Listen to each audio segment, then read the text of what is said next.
to act on these laws, and how can we work together?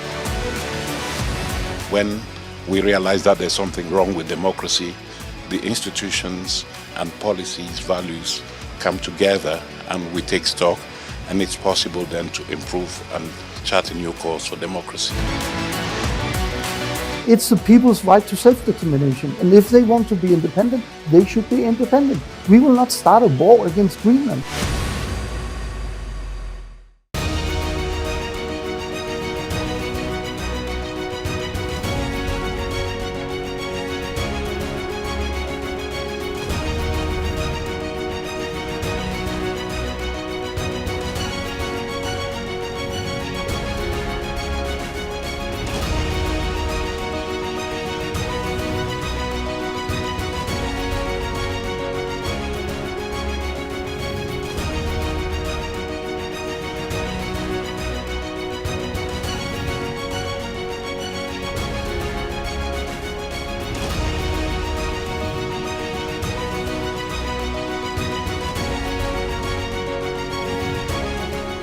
In the midst of this, life persists.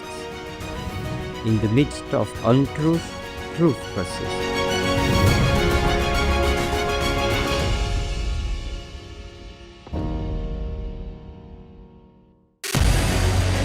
What we can do as the Interparliamentary Union to strengthen democracy, to promote human rights, to ensure that humanitarian law is respected. UN Security Council needs a makeover, a comprehensive reform, and India deserves a position there, a role there. Prime Minister Modi during Operation Sindoor made it amply clear that war has never been India's choice. We are with the side of peace. We are neither neutral nor indifferent. We are with peace.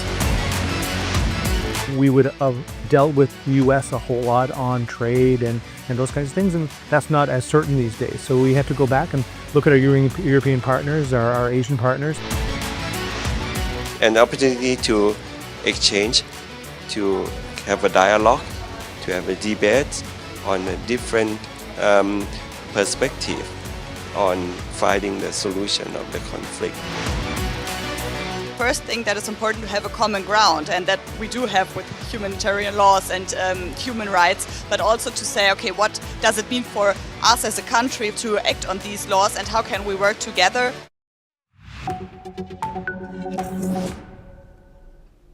Hello and welcome, I'm Sima Katauka and you're watching The World Report on NewsX World. Let's take a look at the top headlines of this hour. Yes, President Donald Trump has said that the United States needs Greenland for national security and to strengthen NATO's effectiveness. Without it, Russia or China could gain control, and anything less than US ownership is unacceptable. Independent human rights groups have stated that the death toll from the crackdown on protests in Iran has crossed more than 2,000 people. A senior Iranian official has warned that the US against military action, saying Iran would strike American bases if attacked. Tehran has reportedly asked its regional leaders, including Turkey, to prevent any military escalation by the United States. Bill and Hillary Clinton have said that they will not be testifying in the House Oversight Committee's Jeffrey Epstein investigation. Chairman of the House Oversight Committee threatens to hold the Clintons in contempt of Congress for refusing to testify.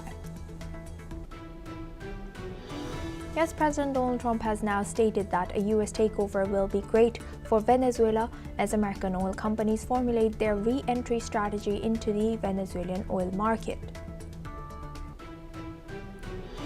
According to French official statements, France's Interior Ministry has banned 10 British far-right activists from entering or remaining in France after determining their actions could incite violence and seriously disrupt public order. Trump says day of reckoning and retribution coming to Minnesota, where 37-year-old Renee Nicole Good was killed by an ICE agent as protests continue in Minneapolis.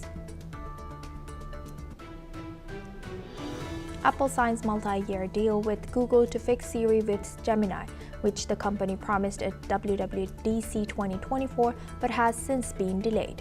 Apple had promised 3 big upgrades to Siri to take it on par with rivals like Gemini and ChatGPT.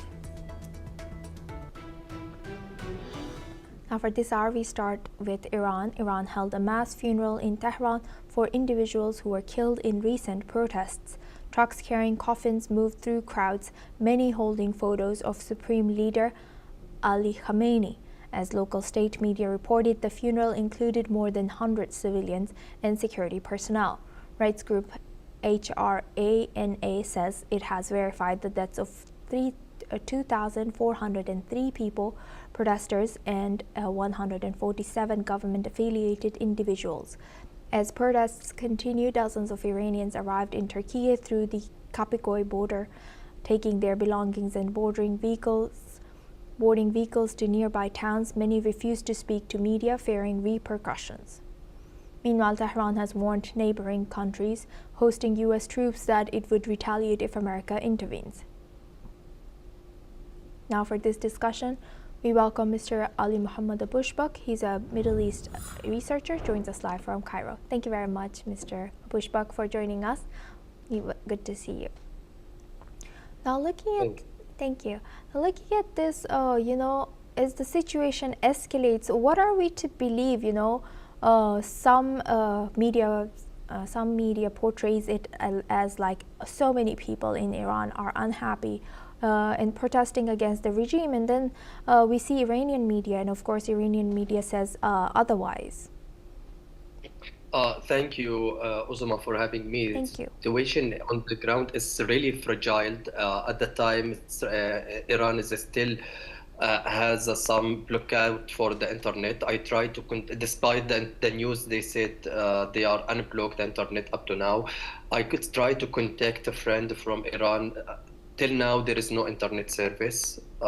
First. Secondly, the protest is still ongoing. According to the Iranian media, the protest is reduced than before, but I guess it's still a protest. The people still they're talking to the street up to now.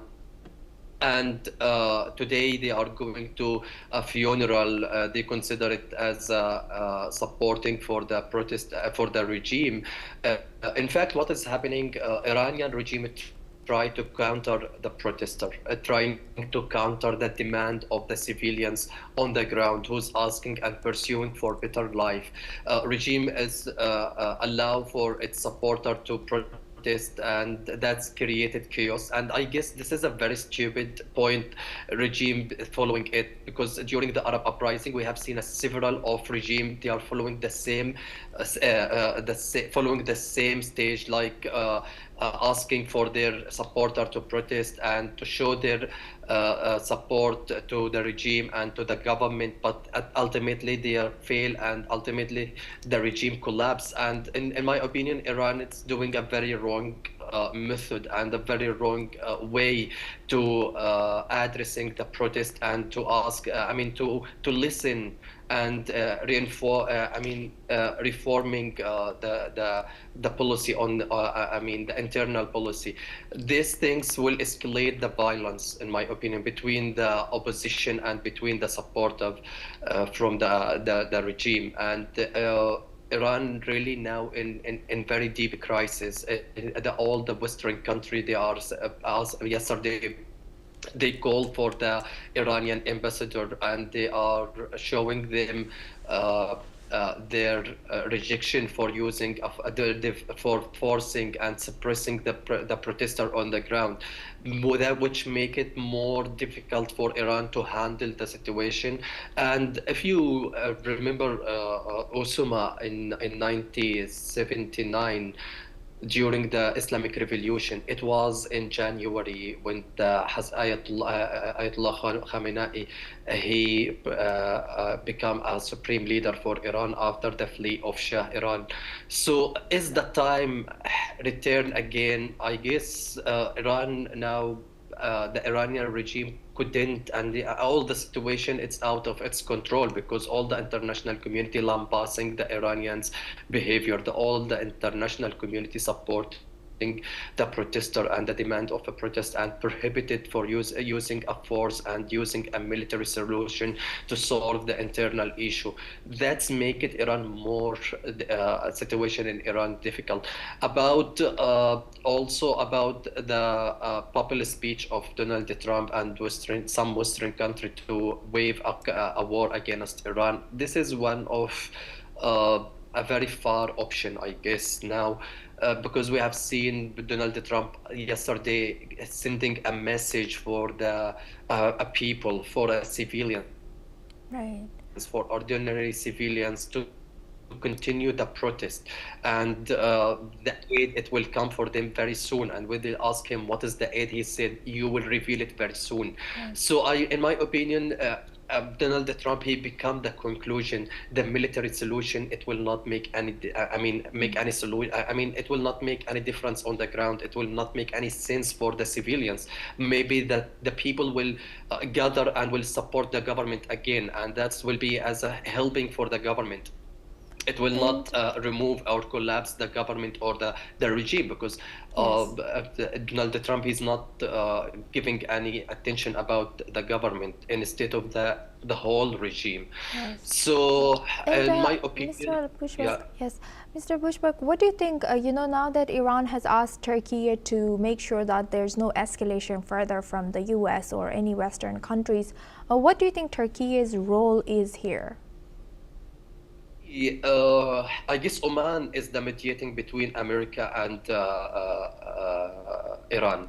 Okay. During the 5+1 negotiation, it was in Oman, and historically the relationship between Oman and Iran as well as America, it's very friendly and very close, and considered one of the stable relationship. Today, I guess Iran, it's after there is some meeting, it happened in Oman, and the news fled about the ambassador of Iran in Oman. He talked to the authoritarian people in Oman to reach to some solution, but after Oman couldn't do anything, so I guess he turned to Turkey to find, because especially Donald Trump, he's continuously praising Recep Tayyip Erdogan, the president of Turkey. So, and he said consider him as one of the closest friend for him. So I guess Iran is trying to go to the method of diplomatic more than any option to handle the international situation and relationship. And now it's Iran isolated from all the international community. Arab country relationship with Iran it's very it has a tension in Saudi Arabia and Emirates and etc. The whole region, it's not a stable relationship except Oman. Yes, right. And Houthi Yemen. So going through Turkey, and I guess now Turkey will play a good mediator between Iran and America, in my opinion, if they are going to mediate the situation and handle it. And there is a several of news also, Osama, that Iran is ready to negotiate about its nuclear program. So all that change in the Iranian policy maybe will make a difference on the ground, but that will not make an Iranian regime acceptable in international community. Iran, it will be isolated, and there is a new things. Rida Shah Pahlavi, he's in the frame as well as in the loop. Maybe they are. The alternative of the Iranian regime is ready, but that doesn't mean he will be success. Yes. Thank you for highlighting that, Mr. Bushberg, and joining us and sharing that insight with us on NewsX World. Now we move the focus on to our next news. Russian Foreign Minister Sergei Lavrov has sharply criticized the United States over its intervention in Venezuela, saying it undermines international law and contributes to a fragmentation of global leadership. Speaking in Moscow after talks with his Namibian counterpart, Lavrov has said that Washington and its allies were engaging in what he called a blatant violation of international rules. Let's listen in. И другие союзники Вашингтона так стыдливо пытаются избежать принципиальных оценок, хотя всем понятно, что речь идет о грубейшем нарушении международного права. И в целом это говорит о... И другие действия, которые мы наблюдаем на международной арене, свидетельствуют о даже не попытке, а о линии наших американских коллег на разлом всей той системы, которая создавалась долгие годы при их непосредственном участии, не только имея в виду структуры Организации Объединенных Наций, но и принципы модели глобализации, которую именно Соединенные Штаты внедряли, апеллируя к таким лозунгам, как свобода рыночных сил, честная конкуренция, неприкосновенность собственности и многое-многое другое, что теперь уже, как говорится, пошло, по сути дела, коту под хвост. И вместо глобализации мы наблюдаем фрагментацию мирового хозяйства. С Венесуэлой нас связывает долгая история добрых стратегических отношений. Мы привержены тем договоренностям, которые были достигнуты, и, конечно, с большим интересом, озабоченностью и симпатией наблюдаем за тем, как венесуэльское руководство отстаивает свои права, свою независимость, при этом проявляя гибкость и выражая готовность к диалогу с Соединенными Штатами. Now for this discussion, we welcome Mr. Andrew Lucidi. He's a war reporter, joins us live from Caracas, Venezuela. Thank you very much, Mr. Lucidi, for joining us. How is the situation in Venezuela now? Do the supporters of the regime think Russia is Maduro's friend or any country who can enforce international law? Well, now the situation in Venezuela is really calm. All it's working. The old service in the capital are working, and the situation it's very calm. There are no chaos, no disorder, no riots against the government, against the power, and there are in opposite a lot of events and initiatives in support of Nicolás Maduro that asking his return in the country. The PSUV, the United Socialist Party of Venezuela, is very active in this way. And at the same time, a lot of local committee, political committee are asking the support of international organizations for denouncing the violation of international rights against this attack, in this American attack in Venezuela.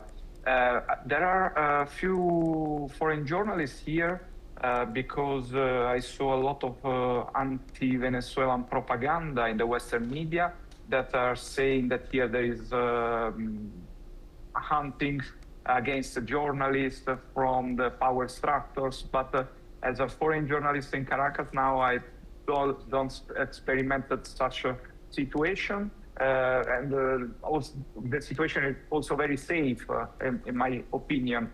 I was able to work in Caracas in any way without any problem with the local police or local authorities. This is very important also because I'm thinking that now the authorities want to denounce such situations, so the violation of the international law. And about the relationship with Russia and China, for the Venezuelan authorities, for the activists that are politically involved in the political activity, Russia and China are continuing to supporting Venezuela. Of course, due to the geographical position of the country for China and Russia was almost impossible to support more Venezuela with military equipment or with concrete military help. Yes. But the political supporting is continuing right now. I'm glad, Mr. Lucidi, you're staying safe over there. And like you mentioned, the situation is calm, no riots even against the government. Are the people ready for this government by Rodriguez, or is there still appetite for the Peace Prize winner, Maria Corina Machado? Well, Maria Corina Machado here, it seems that don't have the real support of the opposition. We need to remember that at the last elections, at the last presidential election in Venezuela in July 2024, more than 5 million of Venezuelan citizens voted against Nicolas Maduro, also if Maduro win the elections. But in this moment, also the opposition was not ready to come in the street and make riots or disorder like in July 2024. This means that also I have done a lot of interview in the streets, and also people that are hoping for a regime change, we can say. Also for them, what's happened with the American attack, it's not acceptable.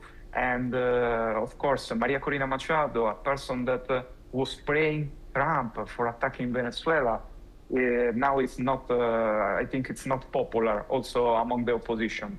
That's so interesting. Because, yes, because of course, such attack, it's not an attack Yes. only against Nicolas Maduro, but against the sovereignty of the country. 100%, And yes. the opposition is reading also, some part of the opposition is reading this as today was an attack against Nicolas Maduro, but tomorrow is we accept such attack against our sovereignty.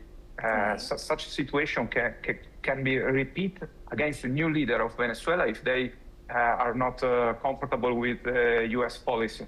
Yes, 100%. Very insightful. Thank you very much, Mr. Lisidi, for sharing that insight. Please stay with us as we come back to you for our next discussion as well. Now, moving on to Russia and Ukraine, Russia has accused Ukraine of attacking a Greek-owned oil tanker in the Black Sea. The Russian Defense Ministry has said that the tanker named Matilda and sailing under the Malta flag was struck by 2 Ukrainian drones about 100 kilometers off of the city of Anapa in Russia's Krasnodar region. The attack comes a day after Athens condemned incidents involving 2 Greek tankers, Matilda and Delta Harmony, but did not blame any country. Russia claims the drone strike targeted the Matilda specifically, and details on damage or casualties have not been confirmed. This incident raises tension in the Black Sea, a region already under heightened alert due to the conflict between Russia and Ukraine. Now, for this discussion, we welcome back Mr. Andriy Lisidi. He's a war reporter, joins us live from Venezuela. Thank you very much, Mr. Lisidi, for staying with us. Now, thank you. Now, looking at this, as Russia and Ukraine's fighting continues, now do you think that this is spilling over into Black Sea, and if this is further, continues like this from both sides, attacks on ships in Black Sea, which countries will be the first to be involved then? Is this inevitable? Well, now we are seeing an escalation in the sector of tanker because this attack in the Black Sea, it's only the last, but in the last weeks, we saw a lot of hostile actions against tanker like the tanker Marinera, the ex-Bella One, that was a Russian tanker, was seized by the United States in the Atlantic Ocean. And of course, for Ukraine, now it's important to hit such ships, especially the tanker that are accused to be part of the so-called Russian Black Shadow Fleet, the Russian Shadow Fleet.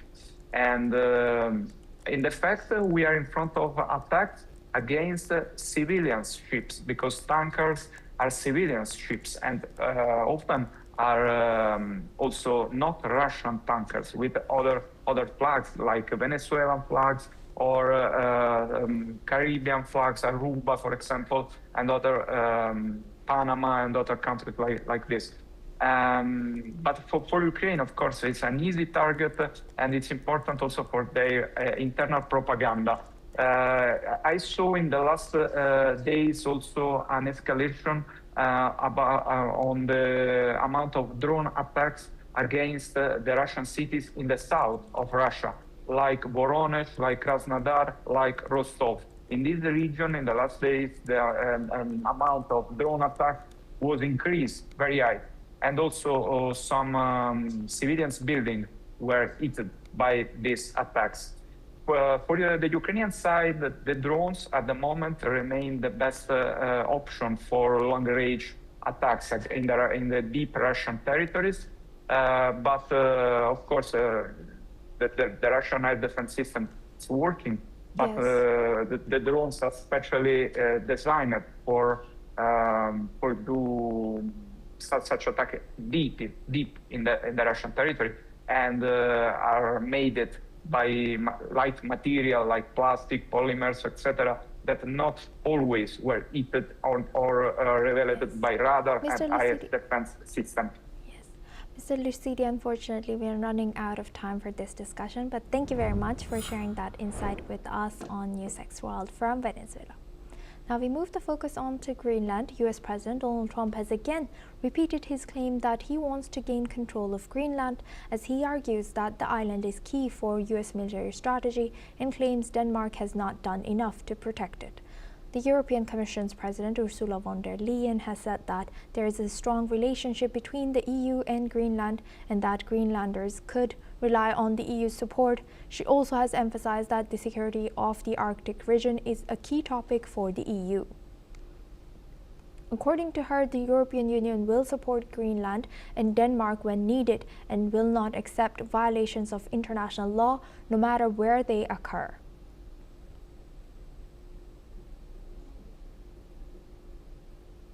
French President Emmanuel Macron has warned that if the United States seized Greenland from Denmark, it would trigger a wave of unprecedented consequences. According to Macron, if the sovereignty of a European country and ally was affected, the knock-on effects would be unprecedented. Earlier, the European Commission President Ursula von der Leyen reiterated support for Greenland and said that there is a strong relationship between the EU and Greenland and that Greenlanders could rely on the EU's support. Now for this discussion, we welcome retired Major General A.K. Sivachi. He's a geostrategic expert, joins us live from New Delhi. Thank you very much, Major General, for joining us once again. Good to see you.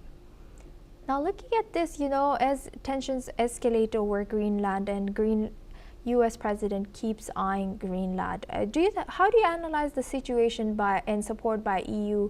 Do you think they are capable of countering the President Trump's wanting to gain control of Greenland? How do you analyze their capacity and also their strategy, if they have any?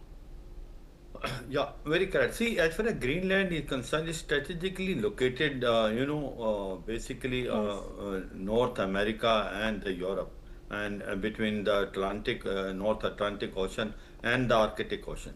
So its location is strategically very important. What happened is that once the temperature has risen now, earlier this Arctic land used to be totally covered with snow, the ships couldn't move. Now with the melting of snow, the new sea lanes have come, and it's a shortest route coming basically from Europe to the North America.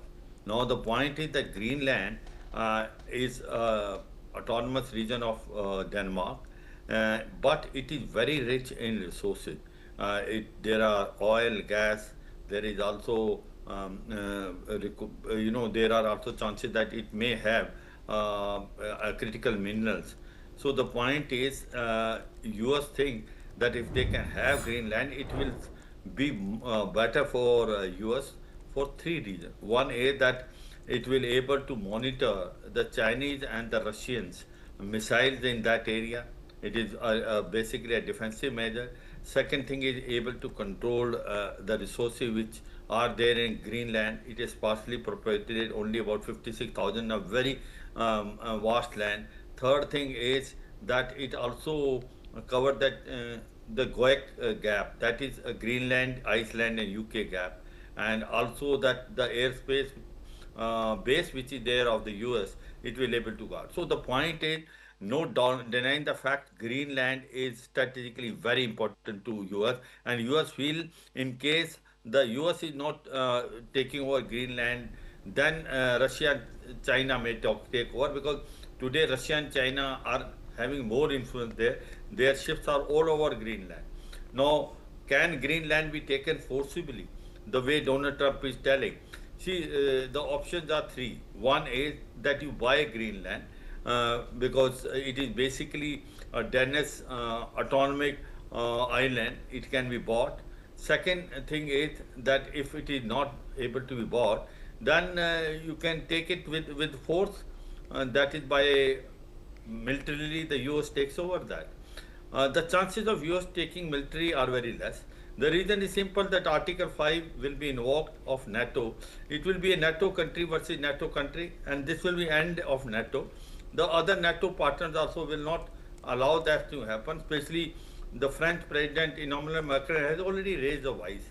Then what are the other two options left? One is that somewhere in between, that neither you go forcibly nor you should able to pursue, but something in between. But the third option, which is more viable, is able to put pressure on Denmark and Greenland and buy this land. The way US had done in 1917, when they have bought Virgin Islands, which used to be called Danish West Indies Island, but that time by paying $50 million. So I suppose one thing is very clear, that Greenland is strategic location is so important to US that to protect its interest in Arctic, it will like to have Greenland. The question only comes as to what will the modus operandi. Will it be by force or will it be by compromise and diplomacy, that they sit down together and able to pay them off? Because otherwise the Greenland population, 85% of them do not want to be basically become a part of US. That's the thing. In case if referendum take place, automatically it's not going to happen. But slowly and steadily, the USA can manipulate. USA can indirectly put pressure on Denmark and Iceland, and it can show that how he can do a development in Greenland. Possibility of this option is very high. But certainly one thing is very clear: Greenland is very, very important for US, and US has already shown their intention that whatever it may come, they will have this Greenland in future. Because if US does not take Greenland, then you find the Chinese and Russian coming there, and this is located in such a way that if they want to keep a surveillance on the missile of basically of China and of Russia, then for the defensive purpose, they say this Greenland is very, very important, and also to cover that gap, that is Greenland, Iceland and UK gap, which is existing there. The Greenland is sitting almost in the center of it. I suppose, considering all this, the time will only tell as to how USA takes over Greenland. But one thing is certain, that Greenland will be taken by US, maybe by diplomacy, or the last resort will be military option, to me, which seemingly looks to be a very, very less, because he will able to pursue it, he will able to buy it by spending a lot of money, and in the way he has bought Alaska, the way he bought Virgin Island in 1917. Right. Yes, thank you for highlighting that. With that, I would like to thank retired Major General A.K. Sivachi for joining us from New Delhi and sharing that insight. Now we move on to tech news. Ryanair has ruled out equipping its aircraft with Elon Musk's Starlink satellite internet, citing higher fuel costs and limited passenger demand. The airline says installing the Starlink antenna would increase fuel consumption by around 2% due to added weight and aerodynamic drag. Ryanair also argues that most of its flights last about an hour, making paid in-flight Wi-Fi unnecessary for its customers. The decision contrasts with moves by rival airlines. Germany's Lufthansa has announced plans to install Starlink across its fleet, while Scandinavian Airlines says last year picked the provider, saying the aerodynamic drag of the system was lower than rivals.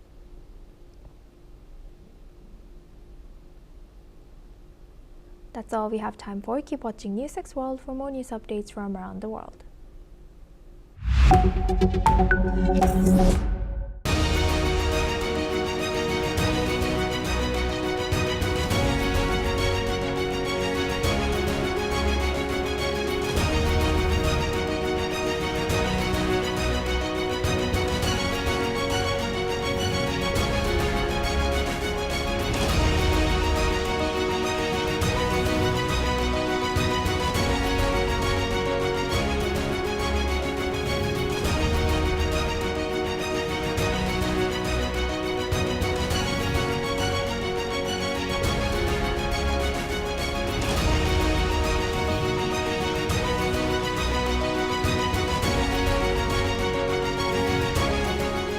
in the midst of this, life persists.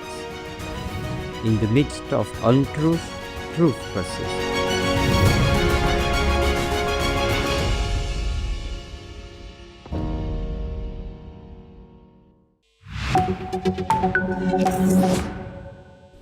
Hello and welcome. I'm Kriti Mehta and you're watching The World Report on NewsX World. Let's start with a check of the top headlines this hour. US President Donald Trump has dismissed remarks from Greenland's Prime Minister Jen Fredrik Nielsen after he reiterated Greenland's commitment to Denmark. Asked about the comments from Prime Minister Nielsen, Trump said, "I don't know who he is, but that will be a big problem for him." Bill and Hillary Clinton say they will not be testifying in the House Oversight Committee's Jeffrey Epstein investigation.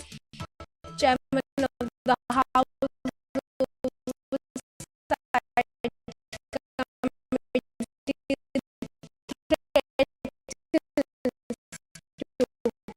hold the Clintons in contempt of Congress for refusing to testify. The planet logged its third hottest year on record in 2025, extending a run of unprecedented heat, according to US researchers and European Union climate monitors.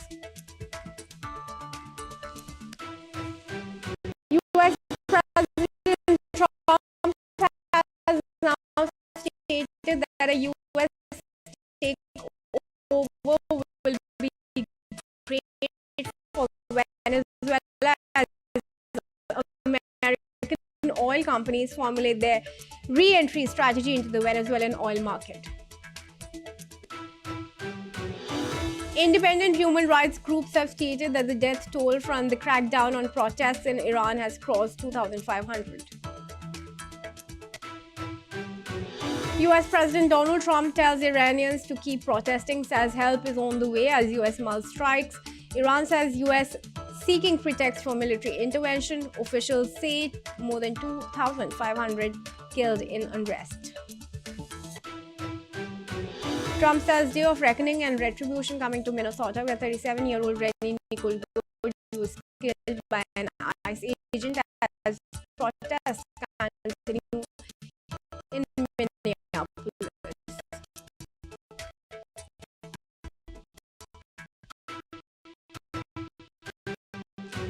Apple signs multi-year deal with Google to fix Siri with Gemini, which the company promised at WWDC 2024, but has since been delayed. Apple had promised 3 big upgrades to Siri to take on it on par with rivals like Gemini and ChatGPT.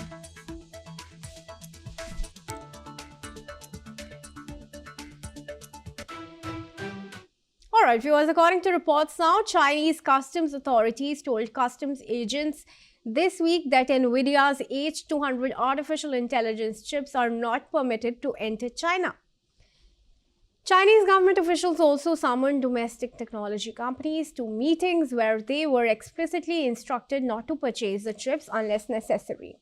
This comes as the Trump administration gave a formal green light to China-bound sales of NVIDIA's second most powerful AI chips, but with some regulations. According to the regulations, NVIDIA will need to certify there are enough H200s in the US, while Chinese customers must demonstrate sufficient security procedures and cannot use the chips for military purposes. Joining me now in this discussion is Mithali Nikore, who is an economist from New Delhi. Thank you very much, Ms. Nikore, for joining me in this discussion. How do you assess the situation when China says that these imports are not going to be allowed? So basically what we're finding is that the Chinese government has informed technology companies in China that there is a specific range of H200 chips which are manufactured by NVIDIA, and it is not permitting the use of these chips in civilian use. If these are required for defense purposes, then the company can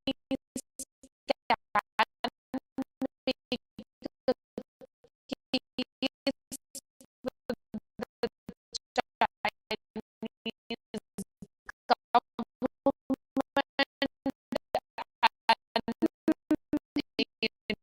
inform them that there is absolutely no alternative. But for Trump civilian has use, said these are not that gonna be these permitted. chips will only be provided should they not be used by the military in China. That's a very clear specification that Trump has made, that the chips will only go on sale if China can assure that H-200 chips will not be used in Chinese military work.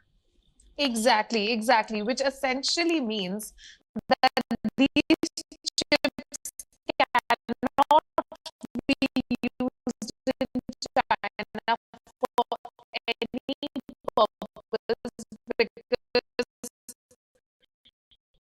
while the US is blocking their sale, China has also directed companies not to use them for commercial purposes. So essentially, Chinese companies will now be using locally manufactured chips, will be looking at those for the electronics, semiconductor, as well as AI applications. All right. Where does US stand to gain from this chip export? So essentially, what the US is trying to block over here is what we term in economics as a transfer of technology. The US believes that, restricting the sale of these chips to Chinese companies will essentially stop the Chinese companies from innovating further, especially in the AI war that is sort of on between China, the US, and other countries. And they feel that, because of the computing power of these chips, the superior computing power of these chips, China will not be able to innovate further on its AI technologies. However, China does have its own, AI chip development infrastructure, which is extensive. At this point in time, very little is known about it in, the mainstream US media and the Western media. However, reports are coming in from Tsinghua University, which actually point to the fact that China has made a lot of progress on its own chip manufacturing infrastructure as well. Does US stand the risk of these chips being cloned by China? Of course it does. I mean, but at this point in time, I would like to say that Chinese innovation and Chinese ingenuity has actually reached a point where we may not even want to term it as cloning, but rather, rebuilding and innovating on top of the existing technology that's available. So what China has done very well for many decades is, of course, clone many of the products, but they have come up with efficiency in their own processes. And even here, the fact that the sale of these chips will be restricted means that China will actually end up coming up with its own chips, which may in fact even be more efficient and higher productivity. All right, sure. Mr. Korea, thank you for your assessment of the situation as of now. We are now going to move ahead, viewers. Turkey is in advanced talks to join a mutual defense alliance formed by Saudi Arabia and Pakistan, a move that could reshape regional security dynamics in the Middle East and beyond. The pact signed by Riyadh and Islamabad in September last year treats any attack on one member as an attack on all. This is a structure similar to NATO's Collective Defense Clause, where Turkey is already a key member, with the alliance's second largest military after the US. Sources familiar with the discussion say such a deal is very likely. If completed, the arrangement would link 3 US allied Muslim nations and could place Turkey under Pakistan's nuclear umbrella. Saudi Arabia does not possess nuclear weapons, while Pakistan is the world's only nuclear-armed Muslim country. The original agreement had emerged amid heightened regional tensions following a failed Israeli strike on Hamas leadership in Qatar, which alarmed Gulf states. Now, Turkey's possible entry reflects shared concerns among Ankara and Riyadh over Iran's nuclear ambitions, while Pakistan too has faced rising security pressures along its borders with Afghanistan and nuclear-armed India. All right, we have retired Major General Sudhakarji joining me in this discussion. He's a senior strategic and international affairs expert from New Delhi. Sudhakarji, thank you very much for joining us here at NewsX World. Which among the three players is the most to gain from this new pact? Very intelligent question, Kriti. Good afternoon. Thank you for inviting me to your show. I personally feel that at the moment it's in a formative state. Turkey yet to gain, yet to join. The talks are on. But the country which is going to benefit, and this is in relation to India's security imperative. Yeah. Country which will benefit immensely are the countries without the nuclear weapon. Saudi Arabia and Turkey. Okay. Between the two, if I have to weigh the pros and cons, then it is Turkey which will have a substantial advantage and benefit virtue of following things. First and foremost thing, this trilateral alliance or NATO-like alliance in the Muslim countries, Saudi Arabia's money, Turkey's advanced defense industry, and Pakistan's nuclear and missile power. These make a very deadly, I would say a very heady cocktail. And in that cocktail, Turkey and Saudi Arabia would be riding the back of the nuclear capability and the missile capability that Pakistan has as on today. Importantly, we may not have paid cognizance the ballistic missile capability which Pakistan has with a range of 5,500 kilometers. It can reach up to Mediterranean and beyond that, covers most of Europe.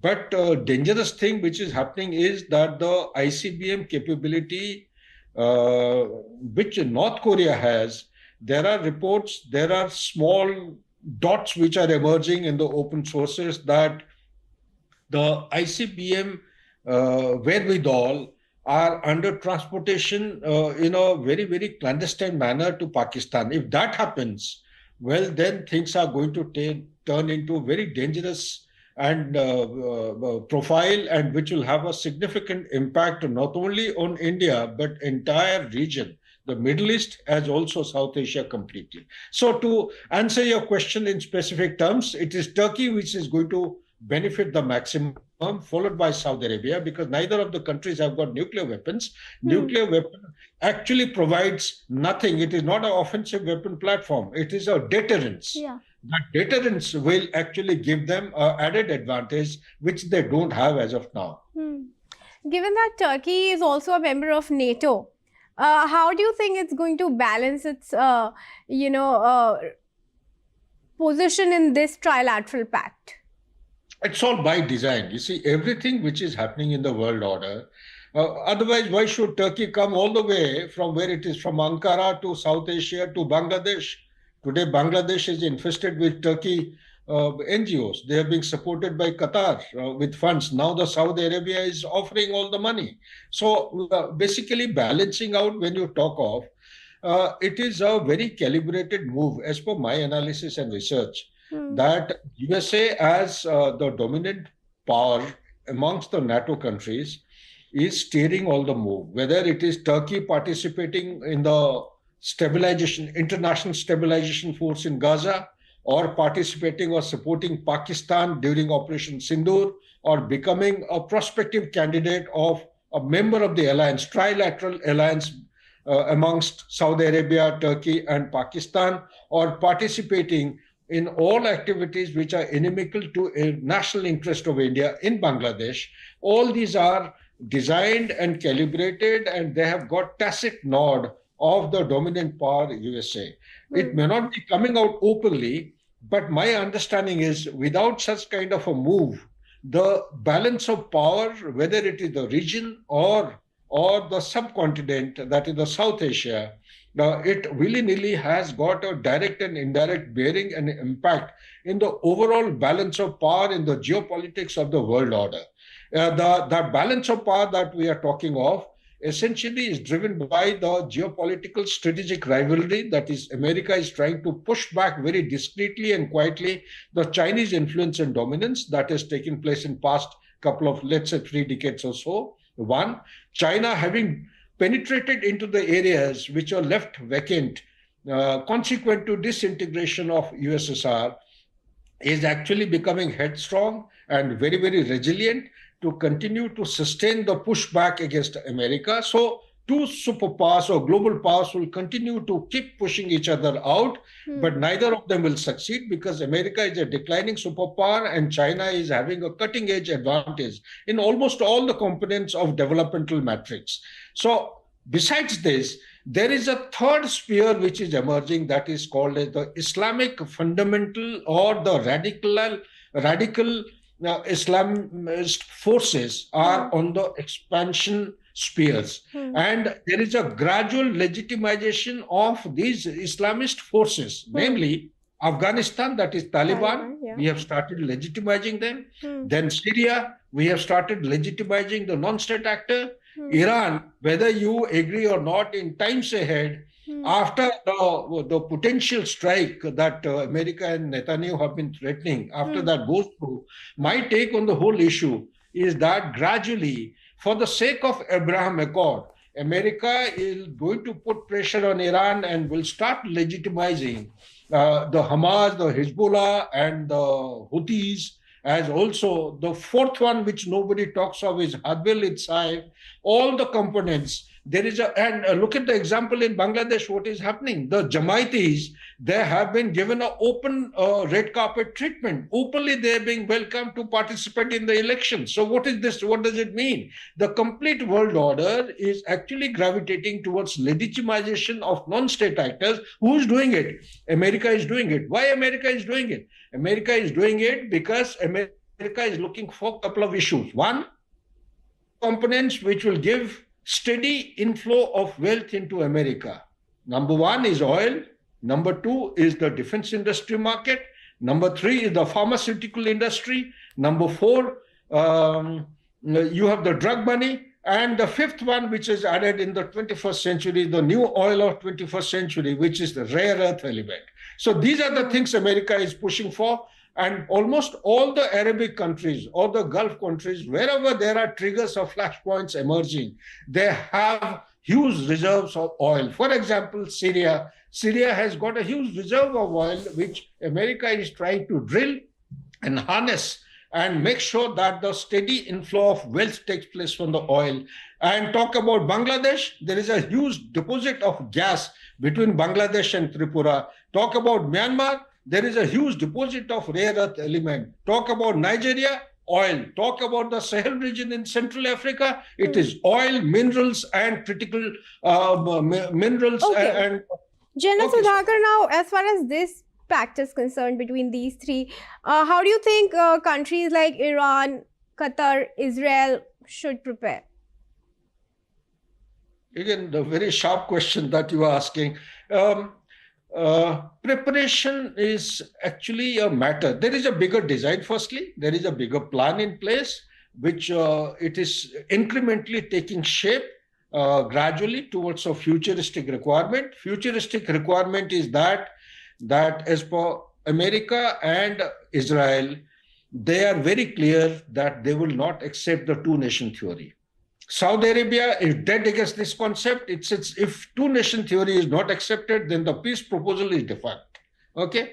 Iran definitely is demanding for two-nation theory. So there is very little thin line which is getting blurred amongst the expectations and the demands of each of these countries. But at the end of the day, the might is right. Israel will always assert and continue with its doctrine of mow the grass from time to time, weaken all the tentacles, keep hitting the head of the octopus, and dominate the entire Middle East. Incidentally, if I may share, Kriti, the foreign relations of USA, I'm sorry I'm making this statement as a student of geopolitics, the foreign relations of USA, unfortunately, the truth is it has been hijacked. By whom? In Middle East, by Netanyahu. In Central Europe, that is between Russia and Ukraine war, it has been hijacked by the deep state of America. Not now, long, long ago. And to not very far back, you look at 1991, and consequent to that, there was a doctrine which has been hidden as a top secret doctrine of USA, unilateralism. What does it mean? That the NATO will continue to expand till it reaches the shores of Vladivostok. If that be the underlying kind of a hidden agenda, one can well understand and guess, it is anybody's guess, that will this mindless conflict in Russia-Ukraine come to an end? Similar questions come up for Middle East. Will Netanyahu bring this mindless conflict to an end? I don't think so. It will carry on this way because based on this depends the survival and the sustainability of America as a superpower. And it will depend on the all 4 or 5 things that I have listed out, because these are the 5 components as on today, which will continue to provide the steady inflow of wealth into America, thereby revive and rejuvenate a sinking economy of the USA. Back to you, Kriti. All right. Thank you very much, General Sudhakar, for joining me in this discussion. We'll leave it at that for now. Moving ahead now, viewers.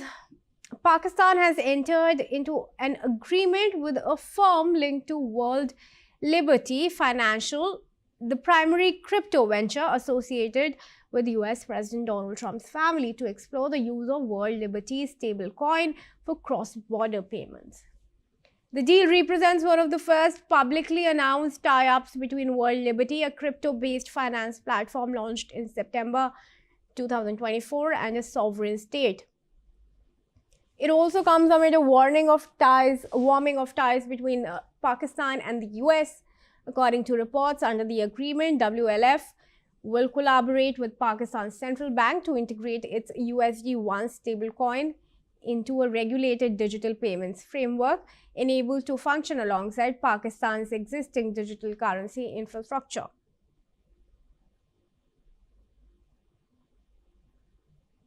All right, now moving ahead to news from India and US. India and the US have reviewed their bilateral engagement across trade, defense and energy sectors in a high-level phone call between External Affairs Minister Dr. S. Jaishankar and US Secretary of State Marco Rubio. During the conversation, the two leaders discussed trade negotiations, critical minerals, nuclear cooperation, defense ties and energy collaboration. The call came a day after the new US ambassador to India, Sergio Gore, assumed charge in New Delhi. Gore has indicated that both sides are discussing the next steps on bilateral engagement and that a possible meeting between senior leaders could take place next month. Earlier, the US envoy also announced that India would be invited to join Pax Silica, which is a US-led strategic initiative focused on securing critical supply chains linked to silicon and advanced manufacturing. I request Mithali Nikore to join me back in the discussion here. She's an economist from New Delhi. All right, thanks, Ms. Nikore, for continuing to stay with us in this discussion. All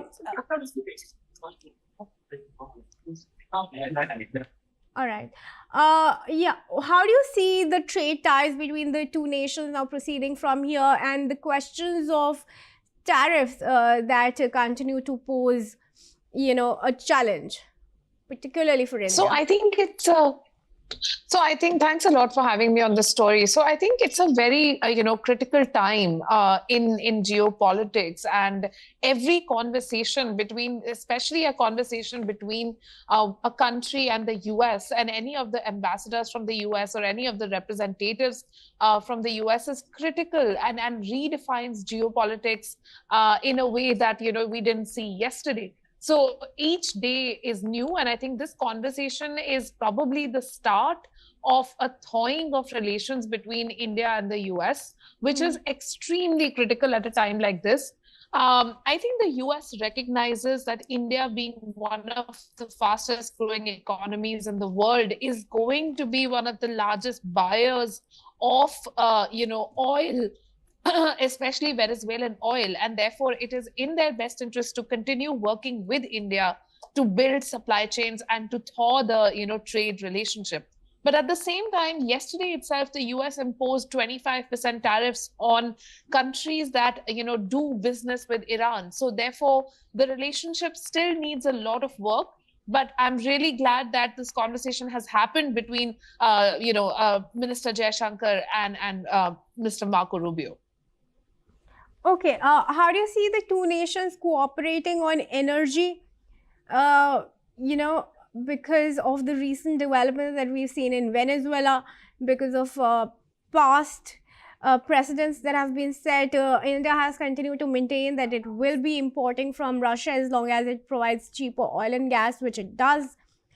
Now with Trump having access to Venezuelan oil, of course, he has excess of oil, including from countries like Canada, and US itself has exports in surplus. How do you think that conversation now could be different? So actually, with the work that the U.S. government has done in Venezuela, with the fact that they are now looking at investing, and the U.S. oil companies are looking at investing a huge fixed capital investment and setting up these facilities in Venezuela for actually refining the oil there. This is a long-term game from the U.S. This is a long-term move from the U.S. because in order to actually extract usable oil assets from Venezuela, it can take up to 5 to 7 years of investment from the US side. In such a scenario, it has to be, such that those purchases will happen. There will be revenue coming on the other side. If you're making investments of billions of dollars, you need to know that someone will actually purchase that oil. And India is one of the countries, being one of the largest buyers of oil, in the oil market.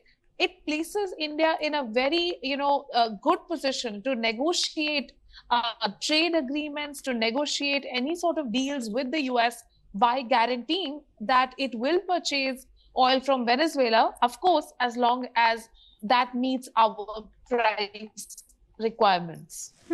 Okay, then. Thanks very much, Mr. Korea, for joining me in this discussion and helping us with your opinions. Viewers, we now move on.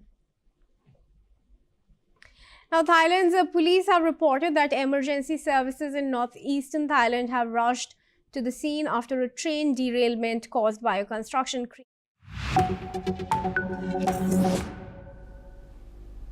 Hello and welcome. I'm Asuma Katauka and you're watching the World Report on NewsX World. Let's take a look at the top headlines of this hour. US President Donald Trump has said that the United States needs Greenland for national security and to strengthen NATO's effectiveness. Without it, Russia or China could gain control, and anything less than US ownership is unacceptable. Independent human rights groups have stated that the death toll from the crackdown on protests in Iran has crossed more than 2,000 people. A senior Iranian official has warned that the United States against military action, saying Iran would strike American bases if attacked. Tehran has reportedly asked its regional leaders, including Turkey, to prevent any military escalation by the United States. Bill and Hillary Clinton has said that they will not be testifying in the House Oversight Committee's Jeffrey Epstein investigation. Chairman of the House Oversight Committee threatens to hold the Clintons in contempt of Congress for refusing to testify. US President Trump has now stated that a US takeover will be great for Venezuela as American oil companies formulate their re-entry strategy into the Venezuelan oil market. According to French official statements, France's Interior Ministry has banned 10 British far-right activists from entering or remaining in France after determining their actions could incite violence and seriously disrupt public order. Trump has said that day of reckoning and retribution coming to Minnesota, where 37-year-old Renee Nicole Good was killed by an ICE agent as protests continue in Minneapolis. Apple signs multi-year deal with Google to fix Siri with Gemini, which the company promised at WWDC in 2024. But has since been delayed. Apple had promised 3 big upgrades to Siri to take it on par with rivals like Gemini and ChatGPT.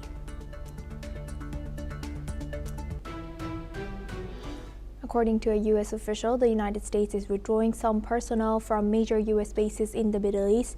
The official says this move is a precaution amid rising regional tensions. Meanwhile, Russia and Iran are moving ahead with bilateral agreements despite global pressure. Russian Foreign Minister Sergei Lavrov has said that Moscow will continue working with Tehran to implement agreements reached by their presidents. He has added that no third party can change the nature of Russian-Iranian relations, which he said benefit both countries and have been put into action through real projects. Let's listen in.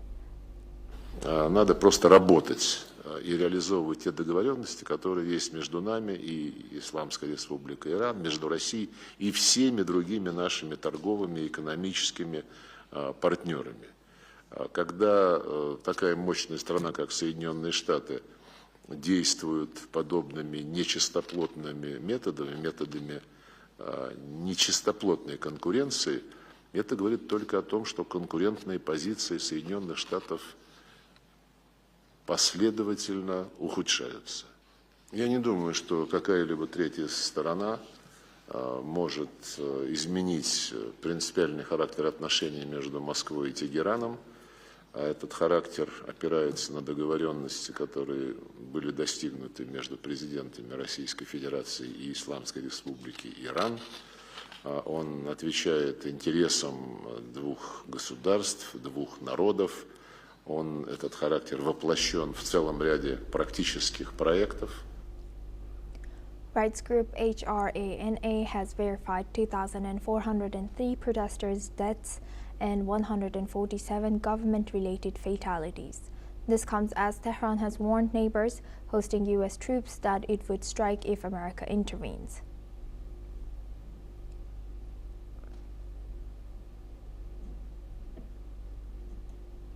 Now for this discussion, we welcome Professor Andrew Latham. He's an international affairs expert, joins us live from Minneapolis. Thank you very much, Professor, for joining us once again. Good to see you. Now, looking at the Iranian protests, how do you analyze the situation? And also, do you think that it hasn't affected, like, U.S. and Western countries eyeing this and, warning Iran against anything, against protesters? It hasn't affected Russia at all. Do you think it has, or what's your analysis? Well, there are two elements to the answer to that question, one of which is that although there's plenty of anger in the streets in Tehran and other cities, there aren't all the ingredients for a successful revolution against this theocratic regime. There's plenty of misery. The regime's legitimacy has been eroded by its failure to deliver on the economy and defense and things like that. But there's no alternative leadership waiting in the wings. There's no fracturing of the existing leadership. There seems to be a united front there. And there's no shared vision of what would come after this theocratic regime. And against that backdrop, it's unclear what a military strike on the part of the U.S. would accomplish. It would add to the misery, and it would further degrade the legitimacy, but it wouldn't conjure up a leadership alternative. And then if we shift the focus to Russia a little bit, Russia and Iran, and to a lesser extent China, and a few other countries are all in the same boat. They are opposed to the American-led international order. They're opposed to American interference in what they consider to be their internal affairs, Russia, Ukraine, Iran, the protests, and China, Taiwan, and therefore are in the same boat. And to use a somewhat trite and hackneyed metaphor, it's either they hang together or they hang separately. And right now they have chosen to hang together, which is why Russia and Iran, which, by the way, historically in the long run have not been close friends. They've competed for power and influence in the Caucasus, for example. The Russians and the Brits divided Persia once upon a time amongst themselves during the colonial era. There's no love lost historically, but there's plenty of love there at the moment because they have shared interests and they face a shared threat. And they're likely to stick together through this episode. Great. Thank you for highlighting that. And how do you see, today we saw Iran call on Turkey to not let, or to talk U.S. out of attacking Iran or intensifying any pressure. Do you think that Turkey is capable of doing anything, like mediating? Well, under Yes, under President Erdogan, Turkey has tried to position itself as a very important regional actor, as a regional great power, as it were. And that has to do with exerting influence in Turkey as near abroad. But it also has to do with playing on this relationship with the United States within NATO. But historically, there have been close ties, strained a bit under Erdogan, but still there. And so it would be in President Erdogan's interest, and perhaps the interest of Turkey more broadly, to be in a position to arbitrate some kind of deal. Whether that's possible remains to be seen. I rather suspect not. I think President Erdogan has a rather inflated sense of Turkey's Istanbul's role in the region. And this may be a test case. I rather suspect that if he reaches out to President Trump, he's likely to get either rebuffed outright or a polite thanks but no thanks, because I think President Trump has already thought through, to the extent that he does think these things through, what he wants to accomplish in Iran, and I don't think Istanbul is going to be able to dissuade him. Right. And you know, today we also saw this news come in of this particular individual who is in a death sentence, who's put in a death sentence, or maybe the execution has not happened yet, but he's put into this death sentence, Irfan Soltani. So do you think that if that actually happens, it might have the same effect of how Mahsa Amini became like a face of big change in Iran, but it did not end up in regime change. It did change some things within the enforcement of hijab towards Iranian girls, but that was all. What do you think?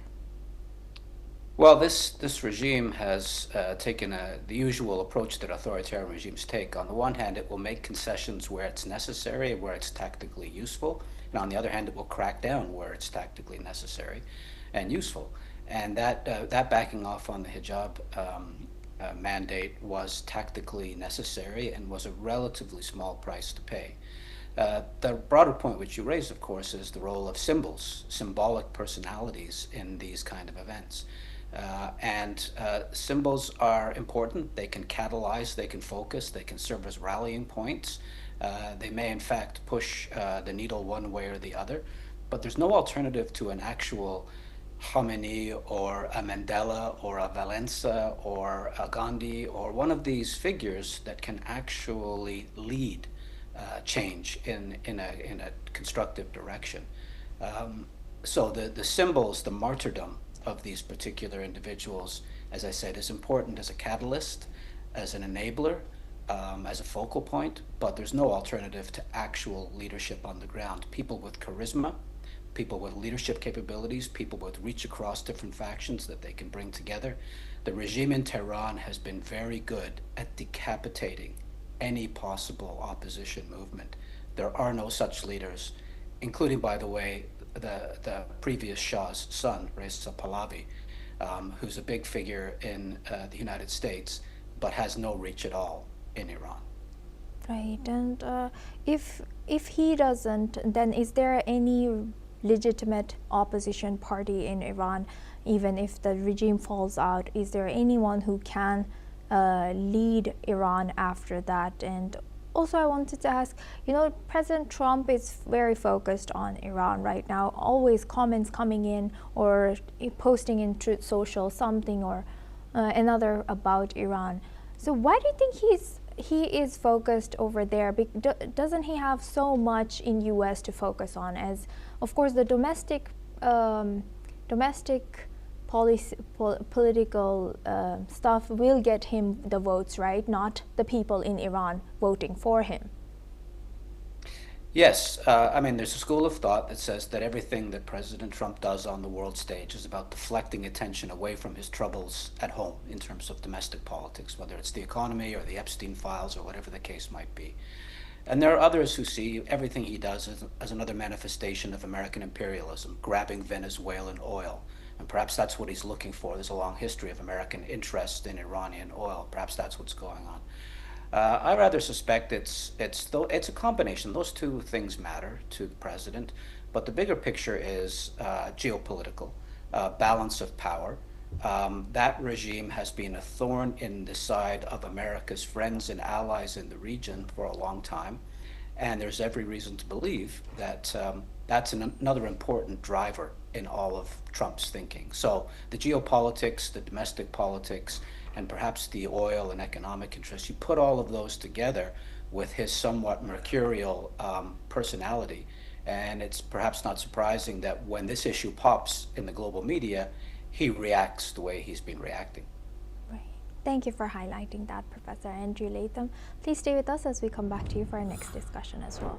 Now, moving on to Russia and Ukraine, Russian Foreign Minister Sergei Lavrov has said that Russia remains open to peace talks on Ukraine, but described proposals focused only on a temporary ceasefire as not serious. Lavrov has highlighted that President Vladimir Putin has repeatedly signaled readiness for meaningful negotiations, particularly with parties prepared to present substantive proposals. He referenced previous meetings with U.S. envoys Steve Witkoff and Jared Kushner, calling those discussions concrete and aimed at addressing the root causes of the conflict. He has also criticized European calls for a limited ceasefire, saying such efforts appear designed to give Kyiv time to strengthen its position rather than advance lasting peace. He also accused European powers of supporting Ukraine government aligned with Western interests and preparing for continued conflict with Russia. The comments come during a press briefing in Moscow with Namibian counterpart Selma Ashipala Musaivi, as Lavrov reaffirmed Russia's conditional openness to negotiations while emphasizing that a full peace settlement must address the underlying causes of the crisis. Let's listen into what the Russian foreign minister has shared. Сейчас говорит вот европейцы постоянно, Германия, британцы тем более. Вот сейчас приоритет номер один – это перемирие. Перемирие там на 60 дней, на постоянной основе. Это все, конечно, несерьезно, хотя и с этими представителями мы готовы вести разговор. Но когда говорят, что кроме прекращения огня, все остальное второстепенное, понятно, о чем идет речь. Речь идет о том, чтобы в очередной раз выторговать дополнительное время для того, чтобы поддерживать киевский режим, чтобы сохранить его сущность. Now, for this discussion, we welcome back Professor Andrew Latham. He's an international affairs expert, joins us live from Minneapolis. Thank you very much, Professor, for staying with us. Now, looking at this, how do you analyze the current situation of Russia, Ukraine towards peace? Are we close? Are we far? And also, what do you think when Lavrov highlights substantial or concrete developments and not a temporary ceasefire? What does he mean? Well, there are two big options on the table. Pardon me. One of which is a peace settlement, which is definitive, ends the conflict. Everybody gets something that they need or want. Pardon me. And then it's peace in our time, to quote Neville Chamberlain. I think that's very unlikely. The bottom lines for both Kyiv and Moscow are completely incompatible. There's no middle ground. They both claim those territories in the Donbass, Donetsk and Luhansk, and Crimea as well as an integral part of their country, and they are not willing to compromise at all on that. And of course, Ukraine wants security guarantees. Once upon a time within NATO, now NATO light, not NATO membership, but the same kind of Article 5 guarantee, an attack on one is an attack on all. And Russia considers that to be unacceptable. They want a demilitarized, neutralized Ukraine that belongs to no Western alliance and is not really very strong militarily. And of course, Ukraine has exactly the opposite interests. So a permanent peace settlement that addresses the core concerns of both parties, not on the table.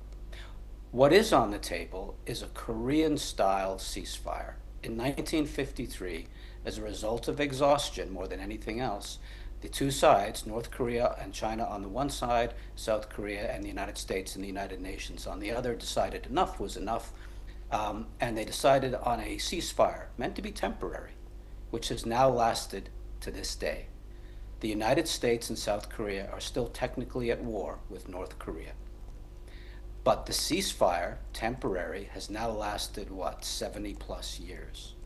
And in the context of that ceasefire, South Korea has done very well. It's become rich, it's become democratic, it's become a player in the region. If Ukraine could hope for something like that as a result of a Korean-style ceasefire, that wouldn't be the best option, but it would be a pretty good second best option. And for Russia, it would also address their concerns. So that's what I think is actually on the table. The question now is how you get from here, kinetic, armed, violent conflict, to there, guns drawn, still pointed at each other, but nobody shooting, and everybody satisfied, if not satisfied. Right. Interesting. We will be eyeing that. Thank you very much, Professor, for sharing that insight and staying with us throughout our news. Now we move the focus on to Africa. Egyptian President Abdel Fattah al-Sisi has held talks in Cairo with a senior advisor to U.S. President Donald Trump to discuss developments in Sudan. The meeting included Egypt's Foreign Minister Badr Abdelati, Intelligence Chief Hassan Rashid, and the Deputy Chief of Mission at the U.S. Embassy, Evgenia Sidrias, with discussions focused on restoring security and stability in Sudan. Sisi has emphasized Egypt's support for Sudan's sovereignty, unity, and territorial integrity, warning against any attempts to undermine the country's security. He has also highlighted what he called the organic link between Egyptian and Sudanese national security, underlining that threats to Sudan could jeopardize wider regional stability. Both Egypt and the United States are part of a so-called Quad, along with Saudi Arabia and the UAE, which coordinates international efforts to end the deadly conflict in Sudan, ongoing since April 2023. Between the Sudanese army and the Rapid Support Forces, which has killed thousands and displaced millions of people. Now for this discussion, we welcome Mr. Ayanuga Olukbenga Paul. He's a public affairs analyst, joins us live from Lagos. Thank you very much, Mr. Paul, for joining us again. Good to see you. Now, thank you. Now, what more can you tell us about this ongoing situation, and what is in the agenda of the talks between Egyptian President and U.S. President Donald Trump's senior advisor in Cairo? Well, the talk is part of the ongoing effort to bring the crisis in Sudan to a halt, because the humanitarian crisis cannot be left unchecked, as it's putting a lot of strain on many of the African neighbors where these pillages from this violence is getting into. And don't forget that Egypt shares the entirety of southern Egypt is bordered by Sudan, and ensuring peace in Sudan will be part of national security strategy of Egypt to ensure that the southern flank is protected. And the fact that these RSF forces have been able to, they control about 5 states out of the 18 states in the country, with government controlling only 13 states. So it shows that they get stronger by the day, and who knows, Egypt does not want Yemeni, Saudi Arabia situation on their flank. So they had to put more pressure in this talk to ensure that mechanism to bring peace back to the region is put in place, and they are doing that along with the United Arab Emirates, Saudi Arabia, and the United States leading the force, because they strategically for business too. Sudan is very important as part of the this strait where all the ships that are going to Europe from Asia passes. So maintaining peace along that Red Sea corridor is very important for international business for both Europe and the US. And so this is an effort to ensure that putting all of the various interests into perspective, everybody needs peace, except for maybe the RSF that, wants to gain control of more territory before suing for peace, knowing fully well that once the ceasefire is called and there is an agreement in place, they might be allowed to take the land that, or to keep the land that they have already taken, and maybe form an independent sovereignty, which I know that the Sudanese government does not want. And that poses a serious challenge to the peace efforts that are being made thus far. So, but whether this will lead to, you know, cessation of violence is yet to be seen, because we've seen many agreements written before, signed, and immediately after signing the agreement, violence escalating in many regions.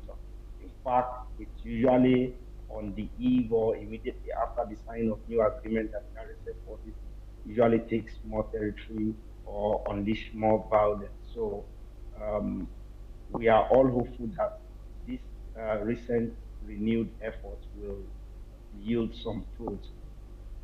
Right.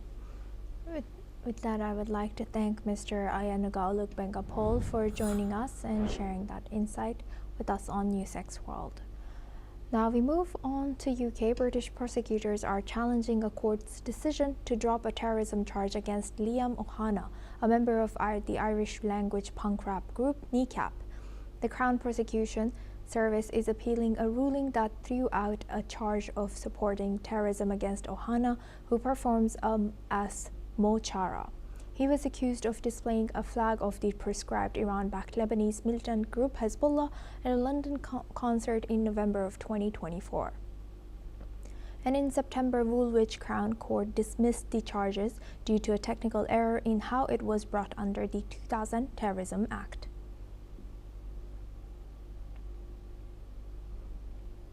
Now we move the focus on to Pakistan. Pakistan has said that it had signed an agreement with a firm connected to World Liberty Financial, the crypto venture linked to US President Donald Trump's family, to explore the use of its USD-1 stablecoin for cross-border payments.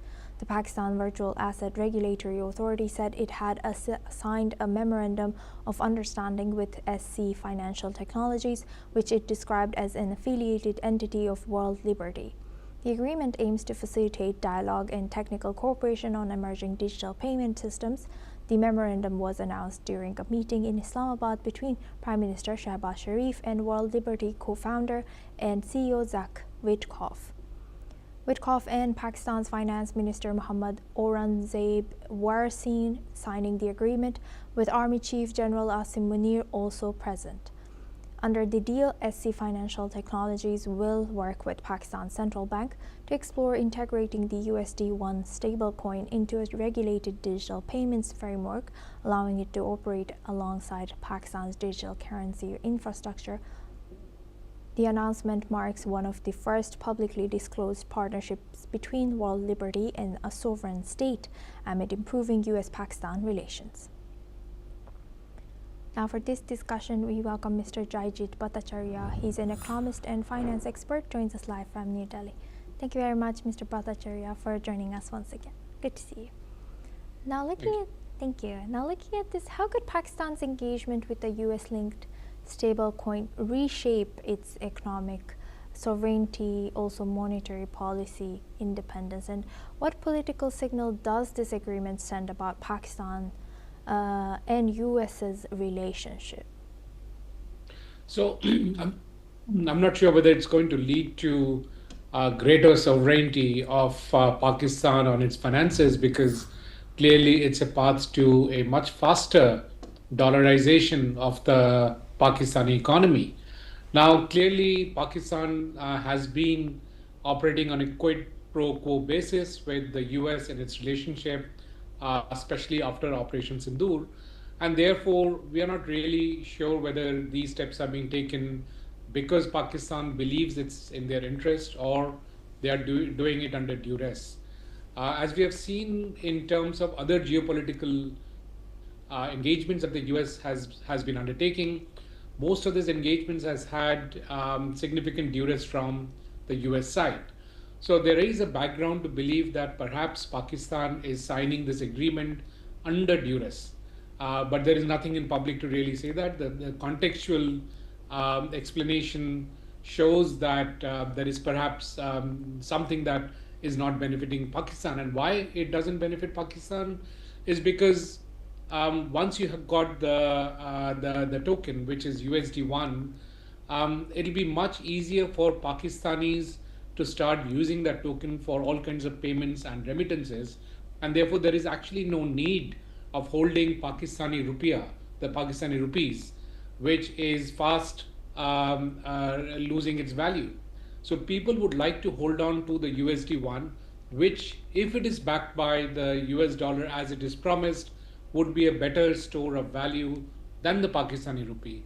And therefore, if people move towards USD1 as the token for exchange of value, for even buying day-to-day products, then there will be no control over the financial infrastructure of Pakistan, because the Pakistani rupee will not be the currency which will be used.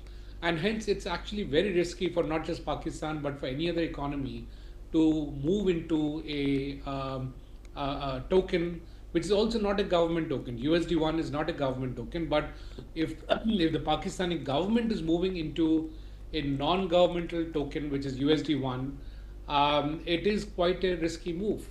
And Yes. hence it'll be interesting to see how the whole relationship unfolds and how other challenges related to USD1 are taken care of, which includes challenges of money laundering, anti-terrorism actions, because it is very easy to use digital money to pay for terrorism or for money laundering, because it cannot be checked Bhattacharya.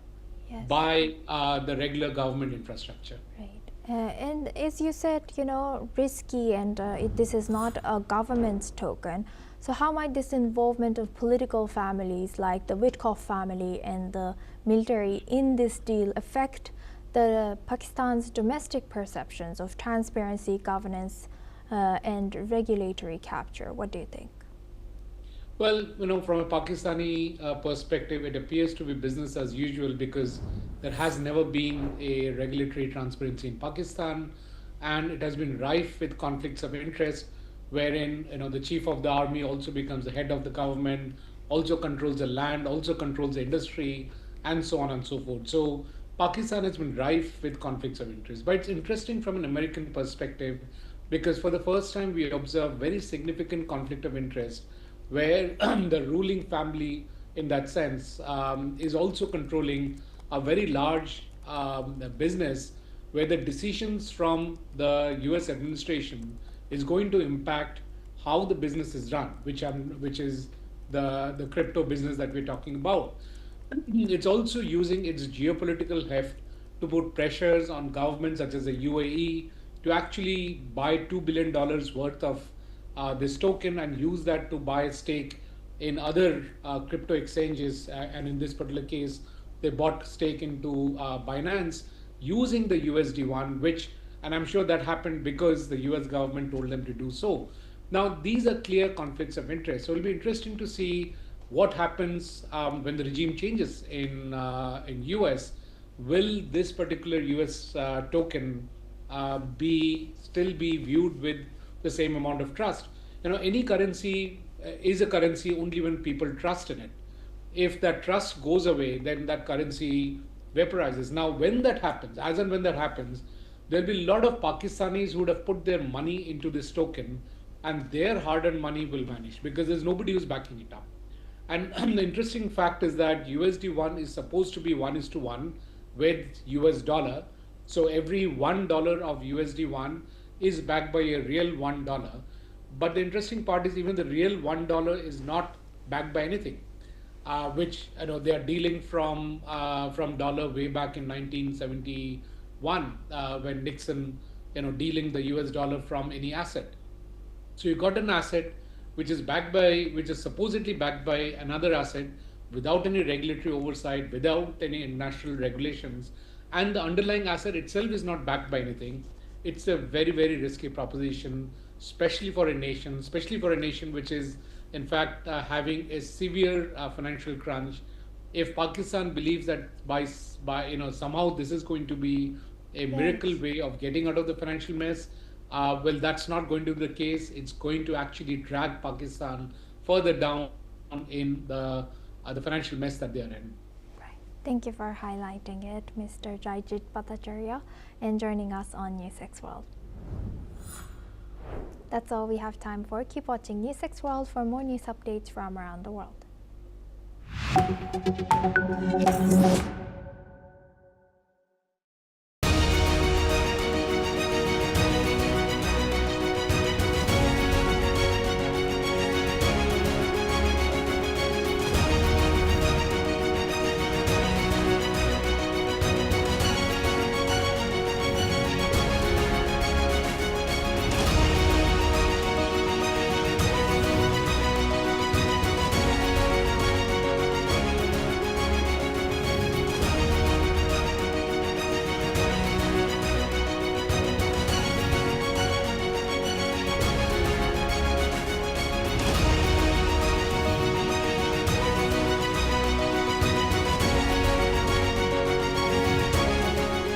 In the midst of this, life persists.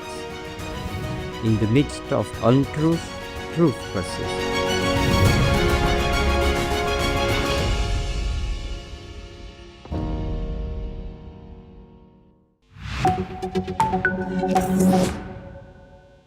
Hello and welcome. I'm Kriti Mehta and you're watching the World Report on NewsX World. We'll start with a check of the top headlines this hour. US President Donald Trump has dismissed remarks from Greenland's Prime Minister Jens Frederik Nielsen after he reiterated Greenland's commitment to Denmark. Asked about the comments from Prime Minister Nielsen, Trump said, "I don't know who he is, but that will be a big problem for him."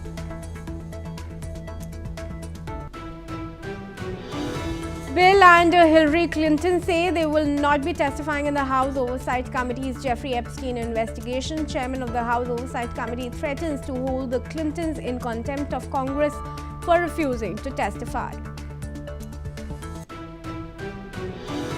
The planet logged its third hottest year on record in 2025, extending a run of unprecedented heat, according to US researchers and European Union climate monitors. US President Donald Trump has now stated that a US takeover will be great for Venezuela as American oil companies formulate their re-entry strategy into the Venezuelan oil market. Independent human rights groups have stated that the death toll from the crackdown on protesters in Iran has crossed 2,500.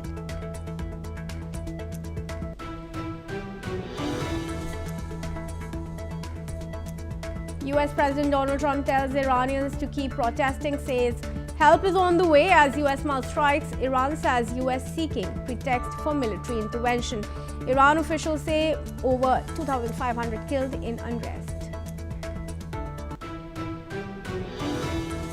Trump says day of reckoning and retribution coming to Minnesota, where 37-year-old Rennie Nicole Good was killed by an ICE agent as protests continue in Minneapolis.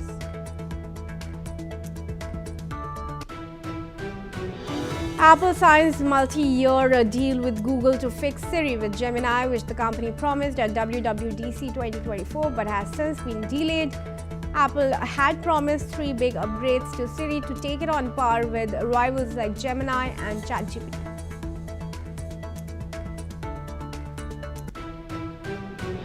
Alright viewers, let's start with news now from Iran, where according to reports, the nationwide shutdown of the internet by the authorities there, which activists fear is aimed at masking the true scale of a crackdown on protests, has now lasted over 132 hours.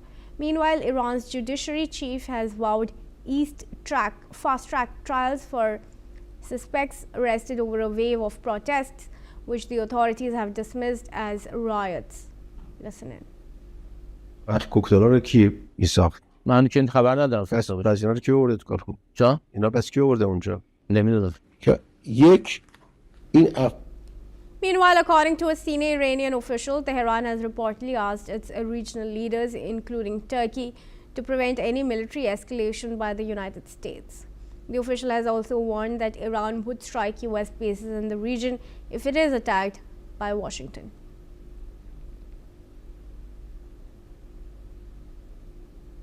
Saul Satka, who's a political commentator from Tel Aviv, now joins me in this discussion.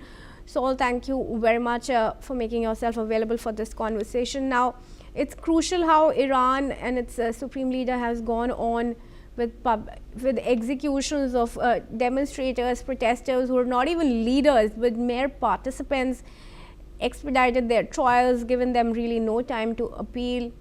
And a man as young as 26-year-old is going to be executed today. Do you think these kind of executions and broadcast confessions is going to quell the protests, or it's going to fuel the fire?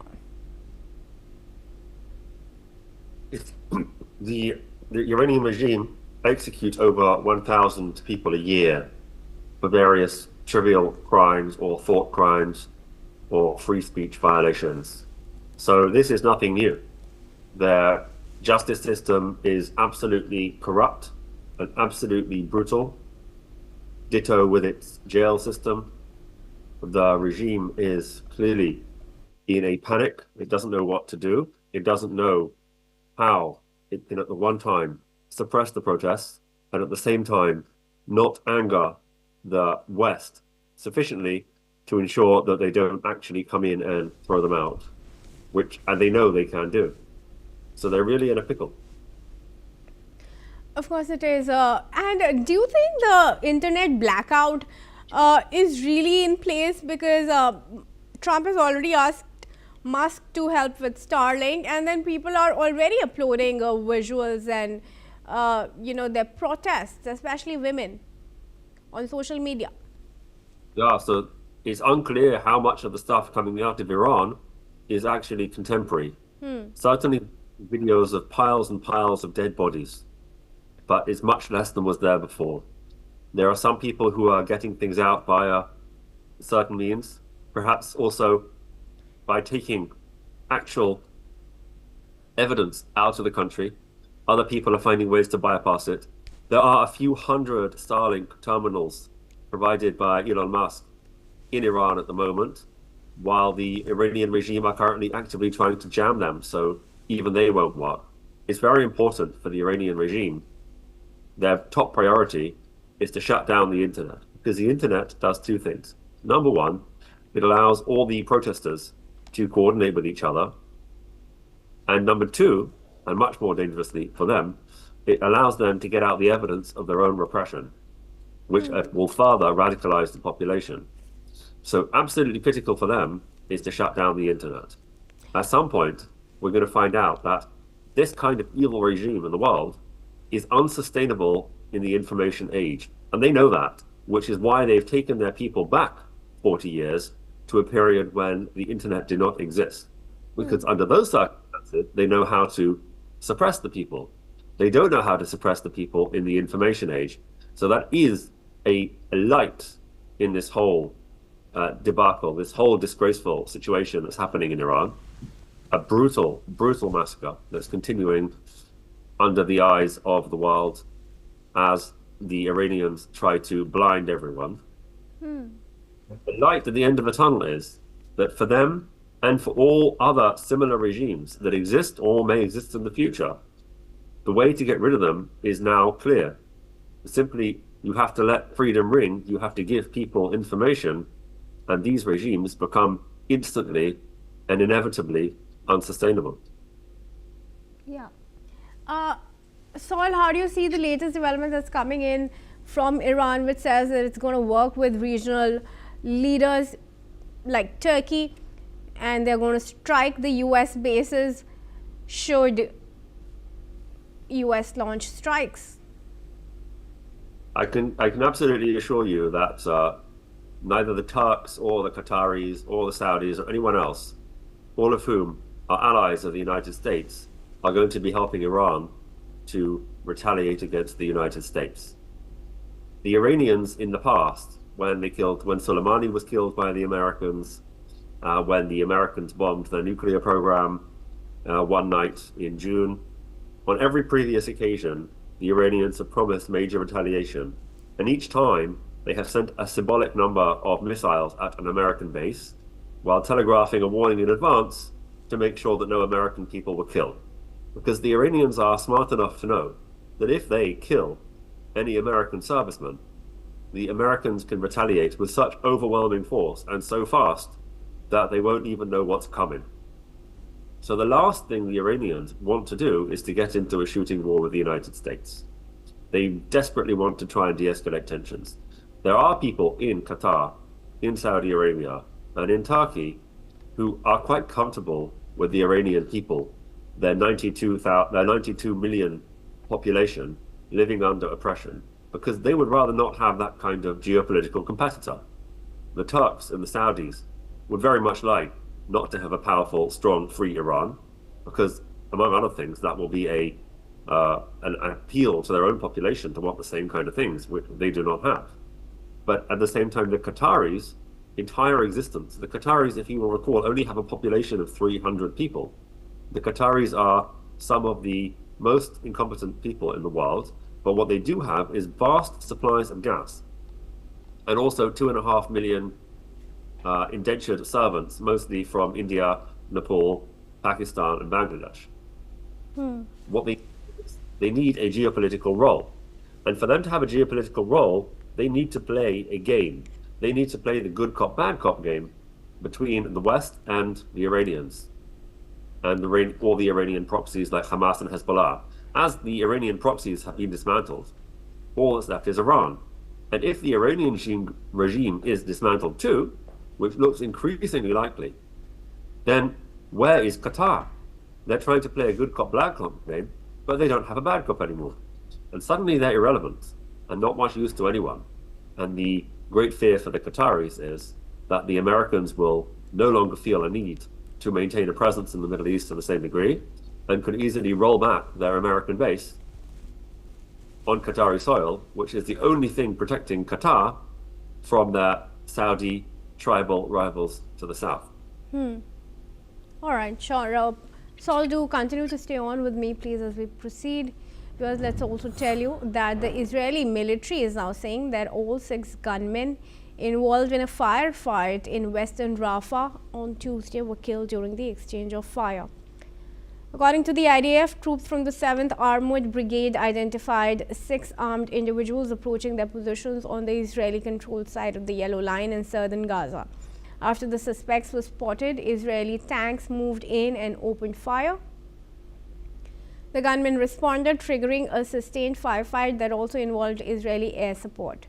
The military says searches conducted after the clash confirmed all 6 suspects were killed and weapons were recovered from their bodies.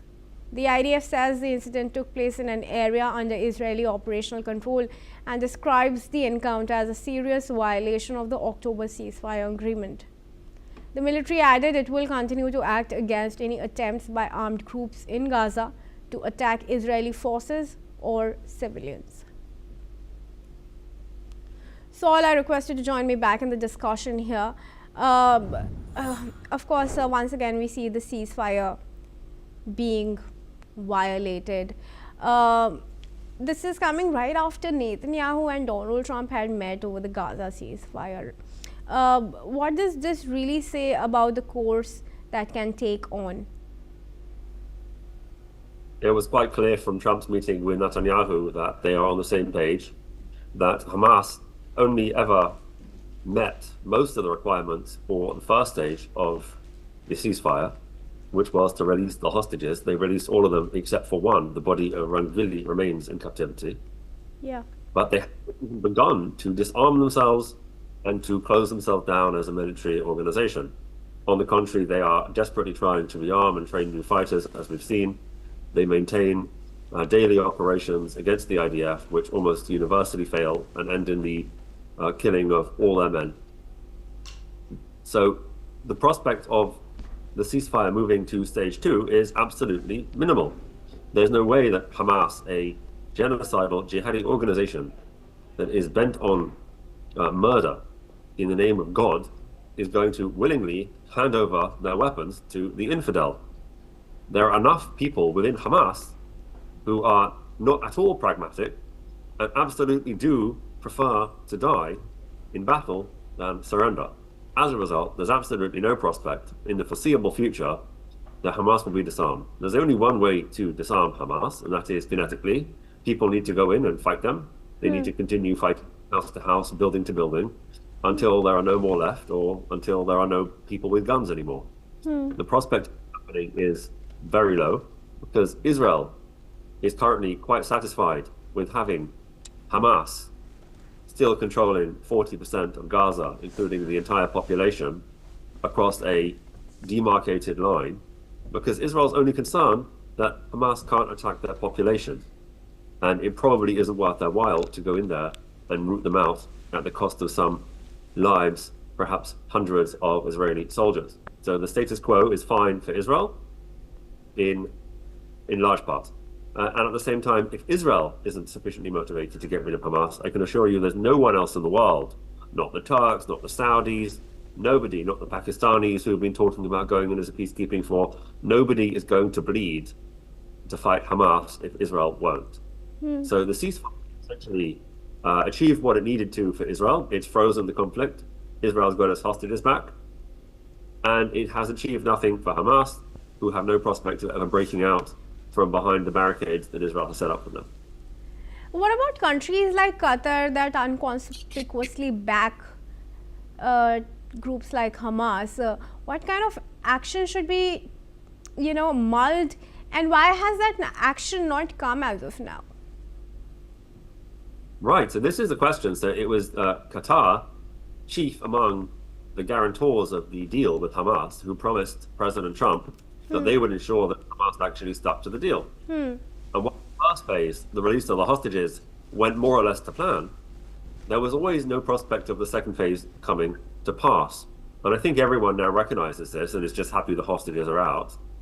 Qatar essentially made promises that they could not keep. And my guess is they will pay a diplomatic price for that with the system. Okay, Saul, thanks very much then for joining me in this discussion. And with that, viewers, we are going to proceed. Palestinians in Gaza are restoring to mud and rubble to rebuild homes that were destroyed in months of conflict, as lack of access to construction material leaves families with few options. Men in Khan Yunus are mixing mud and water and stack stones salvaged from bombed out houses to rebuild parts of their homes. Some Palestinians have responded. Let's listen in what they had to say. طينة لأن الناس ببنوها بنا دورهم انهدت بودي لهم طينة عشان يبنوها زي ما أنت شايف وعد أول مرة نشتغل شغلانة هذه بس في الحرب اشتغلناها وحد سعرها يعني 50 شيكل زي ما أنت شايف بنتعب في طينة مش رمل. يخلي الناس تلجأ بالطينة لأن لا يوجد كرفانات في قطاع غزة، لأن إسرائيل منعت دخول الكرفانات والزينجو وما شابه ذلك والخشب ورأس محمد، والناس لجأت تلم الأحجار من البيوت المدمرة وتجيب طينة وتبني فيه عشان هذاك علشان انه تحمي نفسها من البرد ومن الصيف. كنا طبعا قاعدين في خيام وانا الى خاطب تقريبا سنه وشهر، فإلى فتره بحاول ان انا اجمع حق خيمه، ما تمكنتش ان انا اشتري خيمه بسبب غلاء الخيام، وصل اسعارها يعني فوق ال 2000 و 2500 شيكل. فقلت انا اجي اصلح بيتنا واقعد فيه بالطينه. جمعت احجار من حوالينا، من الردم، من الدور المقصوفه، جمعت احجار مكسوره، جمعت طينه شويه شويه، بديت اضبط في البيت. Alright, and moving ahead, 2 people have died and several were wounded in Ukrainian drone attacks on Russian border regions. In Rostov-on-Don, a drone strike caused a fire in a residential building, leaving 1 man dead among the charged remains. 4 others, including a 4-year-old child, were injured in separate strikes throughout the region, which also sparked fires in industrial areas. Moreover, in Belgorod, another border region, a woman was killed and a man wounded when a drone struck their vehicle.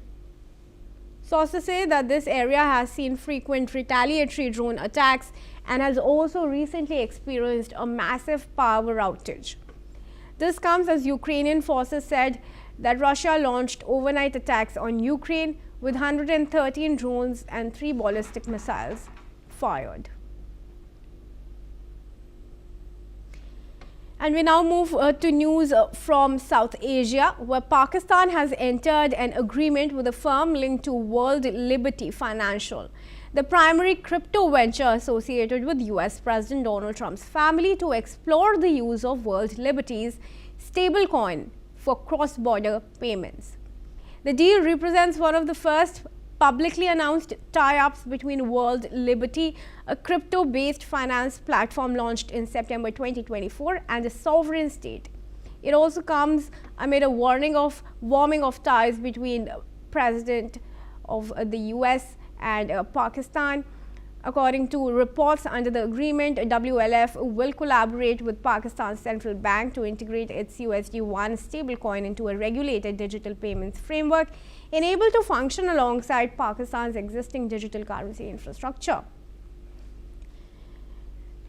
Fakhar Yusufzai, who is a Pakistani journalist, now joins me in this discussion from Islamabad. Thank you, Fakhar, for joining me here. Fakhar, how is this tie-up going to be impacted once Trump demits office? Thank you very much, and good afternoon to everyone. Actually, from last June 2025, when the Pakistani Army Chief General Asim Munir met to the President of America, after that the situation is going, I will say that, going to change. Lots of things are going on, but I think so. The main point is, as a Pakistani journalist, I will raise the benefit of the Pakistani nation, or for the national interest of Pakistan. What is going on for the national interest of Pakistan? This is very important. Actually, nowadays we have seen Mr. Trump. He is imposing all the things on those countries which we say that this is the friend of US, or this is the friend of some other countries. I think so. Crypto is a digital payment system, or the digital currency, very important. But as well as I have seen the report issued by Reuters and Pakistani media is also covering this important development. Actually, the country like Pakistan, we have many problems in our system. It is involved with the banking system as well as to the financial system, because I'm covering lots of issues which related to the Pak-US relation.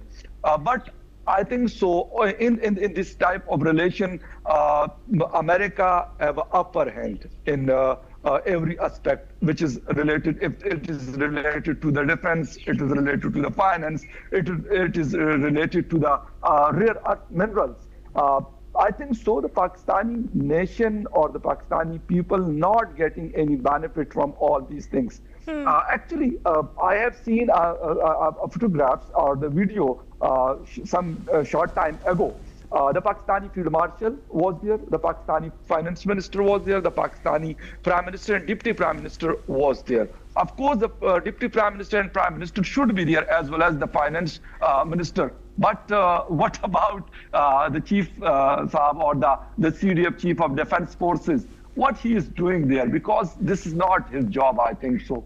It's very strange for me, but it is going on because Donald Trump is directly dealing not with the political government in Pakistan. He is dealing with Rawalpindi, and I think so this deal is also associated or between the Rawalpindi and Washington. All right, but how is this deal going to affect the bureaucracy and the executive in Pakistan? Because with crypto, the chances of corruption and dark web payments are a real threat. Does Pakistan have those regulations in place for the use of these cryptocurrencies? Actually, I have seen from last 1.5 years that the Pakistan Federal Investigation Agency, FIA, have raid on so many offices in Pakistan, in Islamabad, Lahore and Karachi. and they have a raid against those people which is associated with this type of payments or this type of businesses. I think so. The Pakistani government want it in a legal way, but it will take time. Of course, as you said, that bureaucracy or the dark web, as we know about that, it is of course very very threatening the country like Pakistan, because in Pakistan our system need so many things to be improved, even in 2026. Especially if I talk about our Pakistani banking system, which is not that much secure, which should be. This is the main thing. And the other one, the Pakistani people, I think so. They like the physical instrument. I mean to say the currency note. If you want to say to someone that I will pay via bank or via this, they will tell you that please give me cash. This is the main problem for the Pakistani society, as well as the Pakistani economy. Of course, we have facing so many problems right now. This time we have the poverty problem, we have a political instability, we have the $1 billion of debt payment which is due from different countries, especially from International Monetary Fund. I think so. These are the main things which we should focus on. That the crypto or the other currency. Of course, the world is going towards the digitalization. But why not the other country are going for the crypto? I will say that why not India is going for that, or the other Asian countries are not going? And why the Trump administration or the Trump family is not entrusted with the other countries for this type of things? I think so. I'm sorry to say, but I think so. There is something fishy. All right, Fakhar, thank you very much then for joining me in this discussion. Viewers, with that, it's a wrap on this edition of the World Report on NewsX World. Thanks for watching here. For all news and updates.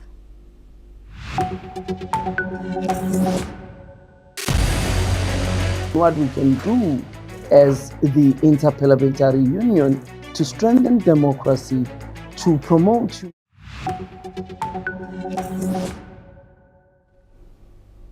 Hello and welcome. I'm Sima Katauka and you're watching the World Report on NewsX World. Let's take a look at the top headlines of this hour.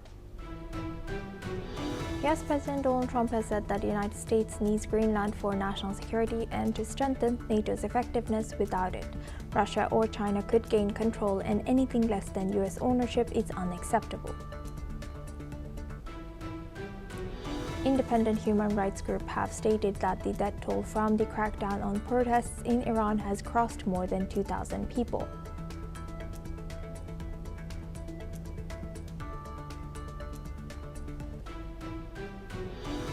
A senior Iranian official has warned the US against military action, saying Iran would strike American bases if attacked. Tehran has reportedly asked its regional leaders, including Turkey, to prevent any military escalation by the United States.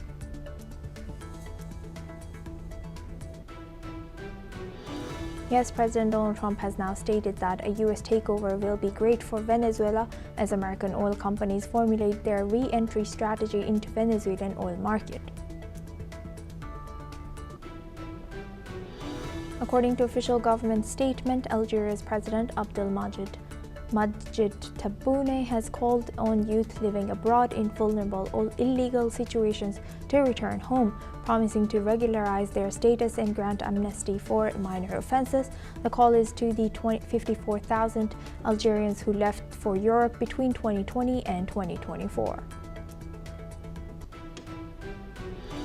According to French official statements, France's Interior Ministry has banned 10 British far-right activists from entering or remaining in France after determining their actions could incite violence and seriously disrupt public order. Trump says day of reckoning and retribution is coming to Minnesota, where 37-year-old Renee Nicole Good was killed by an ICE agent as protests continue in Minneapolis. Apple signs multi-year deal with Google to fix Siri with Gemini, which the company promised at WWDC 2024, but has since been delayed. Apple had promised 3 big upgrades to Siri to take it on par with rivals like Gemini and ChatGPT. Now we start with US. According to reports, Washington has ordered some personnel to depart major American bases in the Middle East, including in Al Udeid in Qatar. The move is described as a precaution as tensions rise following Iran's protest crackdown and US warnings of possible action ahead. Furthermore, Qatar has announced it is taking all necessary measures to ensure the security and safety of its citizens and residents amid growing regional tensions. The government said recent movements of personnel at the Al Udeid Air Base are part of these precautionary measures, stressing that the actions are responsive to the current situation in the region.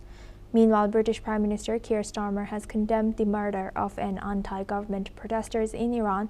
Let's listen in. Mr. Speaker, can I start by condemning, in the strongest possible terms, the sickening repression and murder of protesters in Iran. The contrast between the courage of the Iranian people and the brutality of their desperate regime has never been clearer. Mr. Speaker, we've called out this brutality face to face. We're working with allies on further sanctions and doing all we can to protect UK nationals. Rights group HRANA has verified 2,403 protester deaths and 147 government-related fatalities. This comes as Tehran has warned neighbors hosting U.S. troops that it would strike if America intervenes. Now for this discussion, we welcome Mr. Yossi Cooper-Wasser. He's an Israeli intelligence and security expert, joins us live from Tel Aviv. Thank you very much, Mr. Cooper-Wasser, for joining us again. Good to see you. Now, thank you for having me. Thank you. Now, looking at this Iran and U.S. situation, what can U.S. do? And now that U.S. has said that diplomacy, or kind of closed the door of diplomacy, and what do you think could come next, as U.S. also has removed some personnel from their bases around Middle East? Well, I think the U.S. understands that only very severe measures on its behalf are going to deter the Iranian regime from killing the demonstrators. And once they stop doing that, they are going to be facing the wrath of those demonstrators who want to see a change in regime in Iran. So we are now in a duel, I would say, between Khamenei on the one side and President Trump on the other, about the fate of the demonstrations and the fate of the Iranian regime as well.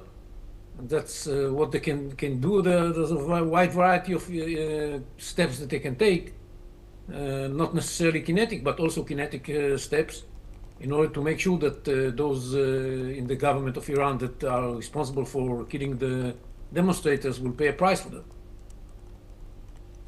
And now that we know that there's not a lot of people in Iran are not happy, but they keep the regime keeps pointing fingers outside instead of admitting to their mistakes or their wrongdoings. What's your take on that, as they continue to say that it's because of US or it's because of Israeli agents, etc.? Well, this is ridiculous. Nobody believes that. It's the grievances of the Iranian people are real and not invented by any foreign force. There's a lack of water, there's a lack of electricity in a country that has so much oil under its soil, and there's malfunctioning of the entire systems in Iran because of the shortcomings of the government. And on top of that, there are also some problems that emerge from steps taken against Iran by the international community, the sanctions of the Americans and the Europeans that are taken because the Iranians insist on supporting terrorism all over the Middle East and beyond, and because they insist on having a military nuclear project. Well, the entire world wants them to stop that. So it's all the making of the Iranian Islamic regime. And nobody believes anything else but this. And I think that what the public wants to see is a change in policy and not buy all kinds of stories about foreign intervention. And yes, like the public, even though we're seeing a lot of visuals and public wants change, but is there anyone who can take place if this regime falls? Who's the opposition here? Well, that's a very good question. Thank you. The one name that is repeatedly raised is the name of the former Shah son, Riza Pahlavi. But there's a question mark of whether he's strong enough in order to do that. But I think that this revolution is going to give birth to new names, and we'll see who's going to eventually lead this revolution, maybe some coalition of the opposition forces, and that will together pave the road for a democratic and free Iran that would allow the people of Iran to decide who's going to take care of the fate of Iran in the future. Yes, that's a good point. We will be eyeing that. And also, you know, as we know, the voters, of course, are not in Iran of President Trump. They're all in US. But US President Trump keeps posting in his Truth Social about Iran, and he also keeps making statements about these protesters. But of course, at the end of the day, these people are not the people voting for Trump in the upcoming midterm elections, right? So what is Trump's motive? What do you think? Well, I think, first of all, he has this sense of solidarity with the people that are being murdered in Iran, and he knows that they are fighting for freedom, and he feels for them. And on top of that, Iran is a threat and a source of terrorism, a threat for stability, and the source of terrorism all over the world. And they shout repeatedly, "Death to America," and he doesn't like it. And he understands that steps should be taken in order to prevent them from being able to make good on their promise to kill America. And of course, because they also cooperate with China and Russia, it is another good reason for him to take action against this regime. But I think basically it's because he cannot stand this pictures coming out of Iran of demonstrators being murdered by their own regime. It's something that nobody should tolerate, and we see even some Europeans are speaking against it, and that's clear that anybody in the free world cannot accept this kind of situation. Right. Thank you very much, Mr. Cooper Wasser, for sharing that. Please stay with us as we come back to you for our next discussion as well. Now, moving the focus on to China, Chinese authorities have told domestic companies to stop using cybersecurity software made by roughly a dozen firms from the US and Israel due to national security concerns.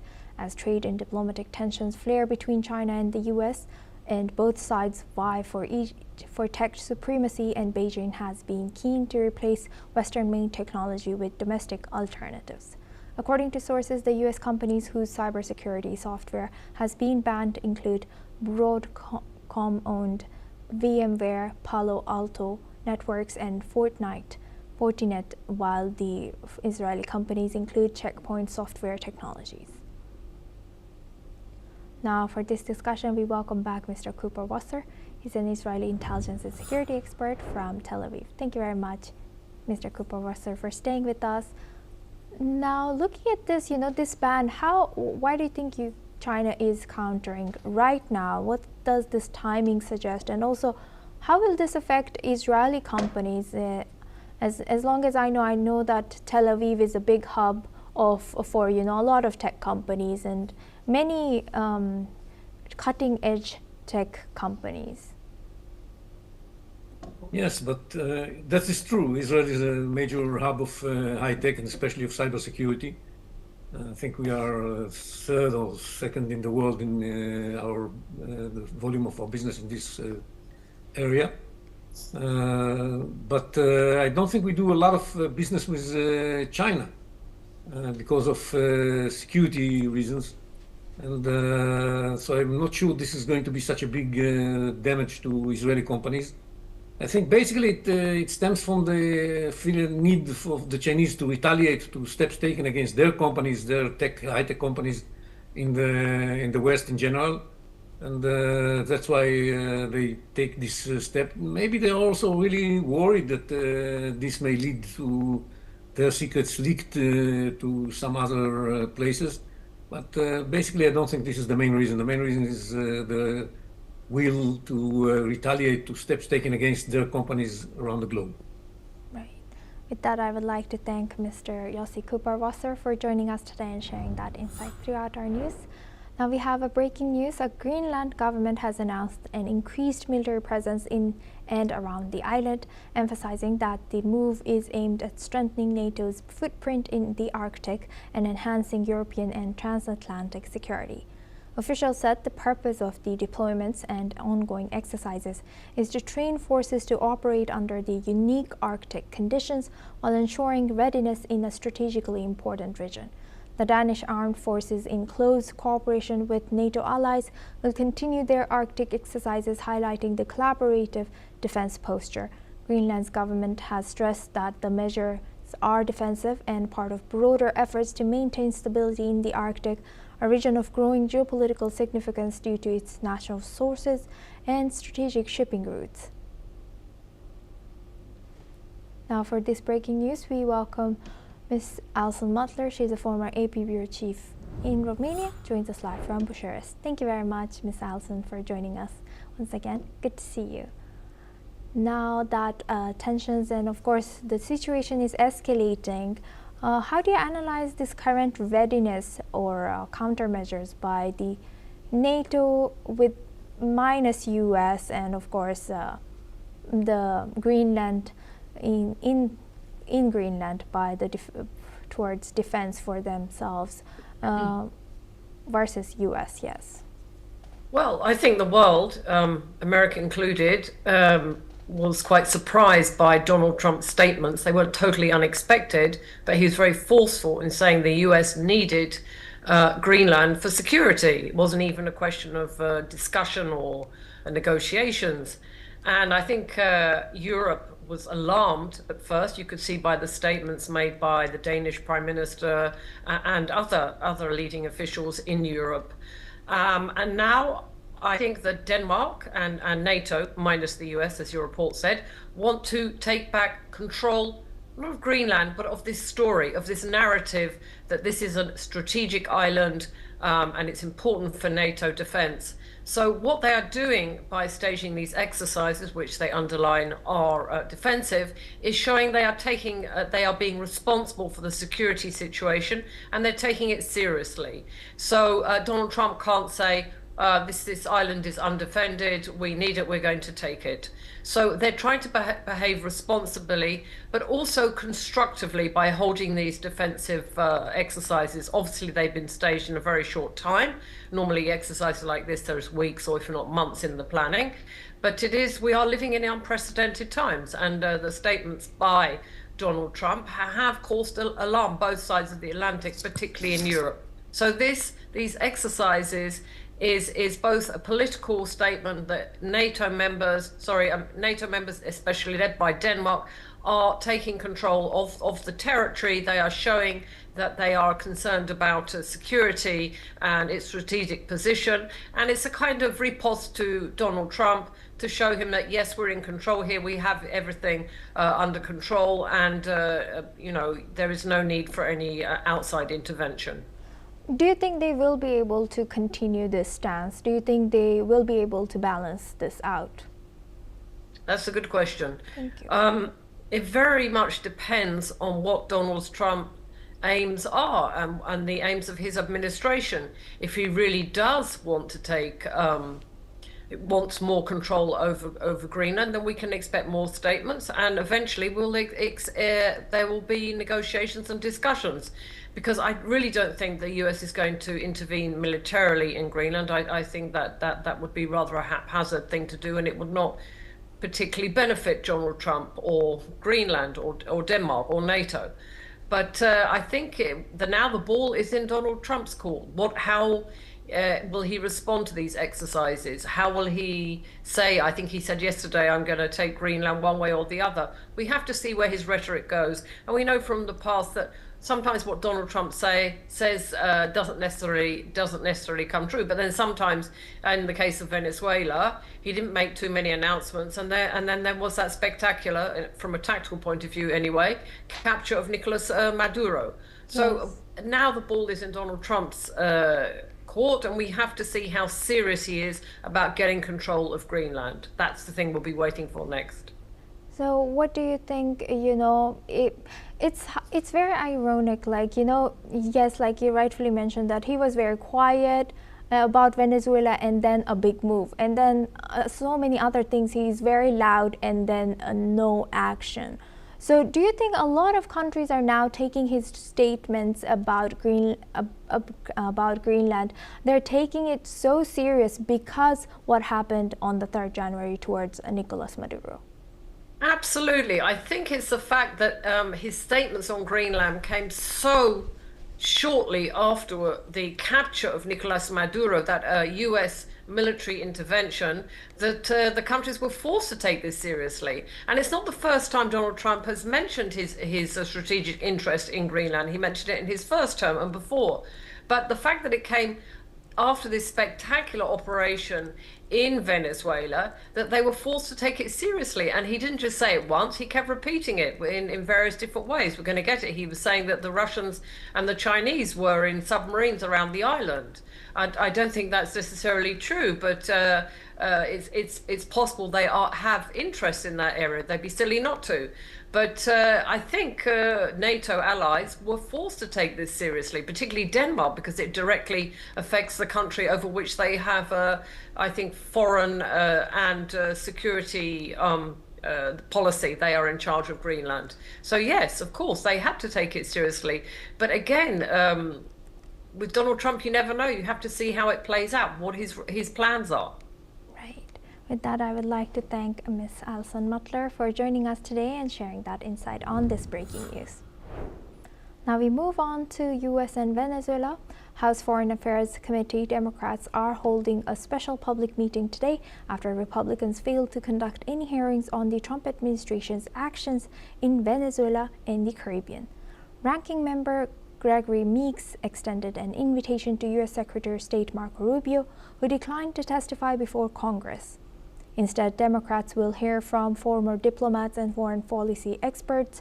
This comes as the Trump administration argues it cannot comply with the federal judge's order to provide court hearings for dozens of deported Venezuelan migrants.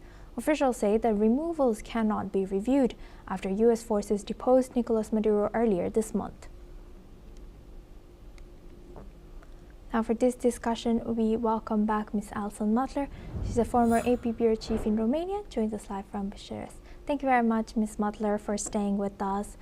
Now, looking at this, so many things coming in from U.S. What more can you tell us about this ongoing, federal versus Trump administration situation? Well, there's a real showdown at the moment between the federal and the state jurisdiction, and also with Congress, because when Donald Trump acted in Venezuela, he is the chief of the armed forces. He does have the right, but he bypassed Congress. And that obviously caused concern with Congress, because this is not the way that the U.S. has conducted its military affairs, its foreign affairs in recent history. But he had the right to do that. But it has caused questions and concern, and Congress would like there to be some, liability. They'd like there to be some explanation about this. And talking about him going over the heads of other institutions, we saw of course, in the tragic shooting of a woman Minneapolis in Minnesota, that the ICE agents were there, and they were conducting on the ground, and they surpassed the local law enforcement. So again, Donald Trump is taking his power, and he is bypassing the traditional route. He is ignoring, if you like, the Congress and also the state authorities. He says this is for security reasons, and he has a point in Venezuela that had he let members of Congress know about his planned intervention, it probably would have been leaked to the press. And with that kind of intervention, you can't afford that. But he is making this a modus operandi in which he is going over the heads of the traditional hierarchy of power in the United States. Right. And so where does this take us to? Like you mentioned, he's skipping all the traditional routes, not just domestic, but of course international law as well, and security forces. If this federal court doesn't get to hear directly from Trump administration and only from formal diplomats or formal ministers, what will be the trajectory then? Is this actually legitimate if they cannot actually hear from anyone from Trump administration? Well, it raises very, very serious questions. I mean, what right does he, under the Constitution, under American law, have to bypass these rules, to skip, as you said, the traditional routes? Yes, there are a lot of questions being raised, and as you said, everything is happening so fast. We have one event after the other. We haven't even mentioned here Iran. We haven't particularly mentioned NATO. I mean, and Russia and Ukraine. I mean, there's just so many domestic and also international events going on. It's hard to keep up. But what we're piecing together is a certain modus operandi in which the US president seems to have unprecedented powers, and he thinks he's unassailable. Now, whether he will be held to account depends on also the American institutions, the American courts. We mustn't forget, very important this week is it's a ruling, I think, on the tariffs, whether they're legal or not. I think that's been delayed once already, but that will be very important. How strong is the court system? So it's not just what Trump wants to do, the way he operates, but it's also how the American institutions respond to his actions. And lastly, Ms. Butler, it seems like, instead of doing something to gain votes for his upcoming midterm election, it seems like he's just doing the opposite from my perspective. What's your take? Do you think there could be anything that can save him from losing more votes here? Well, I mean, his voter base, he has a hardcore voter base that will vote for him whatever happens, whatever he does. So he's assured of that. But then there are, of course, the voters that are swing voters that vote depending on the results, the outcomes of his administration. And yes, we have, they say 1 week is a long time in politics. We have several months. I think it's in the fall, the midterm elections are going to be held. But yes, I think he himself realizes he could face a problem because of his, let's just say, unorthodox way of being the president of the United States. He could face quite serious problems, or his Republican Party could face quite serious problems. But he did say at one point, you better vote for me because otherwise they'll impeach me. He will put that, and if they impeach me, the situation will be worse. So he will use scare tactics, I'm sure. But yes, I think there are concerns, but he strikes me as a president who's in a great hurry to achieve his aims, and in a very unorthodox way. And we'll just have to see what the responses are, and also what the outcome of his actions are around the globe. I mean, he said he's in charge of Venezuela, and the American oil companies are going to make a lot of money. Now, that sounds quite nice, particularly the oil companies are going to make a lot of money, particularly from a regime such as the Maduro regime, which flouted so many human rights. But on paper, these things, they may sound promising, shall we say, but in reality, they're much harder to achieve. And I think, he has the emotional touch with his voters because he says words, he says he has grand gestures that appeal to some people. But you have to see at the end of the day, what is the reality? And that is what will cost him, I think. But as again, I say it's a long way before the midterm elections, but he's not behaving in a way that he looks like he's trying to get re-elected. Sorry, his party will still have a majority in Congress. But, with Donald Trump, you never know. You never know what he'll come up with next. Yeah, 100%. Very interesting. Thank you very much, Ms. Alison Butler, for joining us today and staying with us and sharing that insight with us on NewsX World. Now we move on to our next news. President Donald Trump has announced early today that his administration will end federal funding to sanctuary cities and states, calling the jurisdiction corrupt criminal protection centers that breed crime and violence. The move, effective on February 1st, comes after Trump repeatedly criticized sanctuary policies for limiting local cooperation with federal immigration authorities and providing social benefits to undocumented immigrants. The president has reiterated his stance on Truth Social post, and during a speech at the Detroit Economic Club, Attorney General Pam Bondi was directed to identify federal grants and contracts that could be suspended or terminated, with Homeland Security Secretary Kristi Noem involved in enforcing the order. The administration has previously listed over 500 sanctuary jurisdictions it says are obstructing immigration enforcement.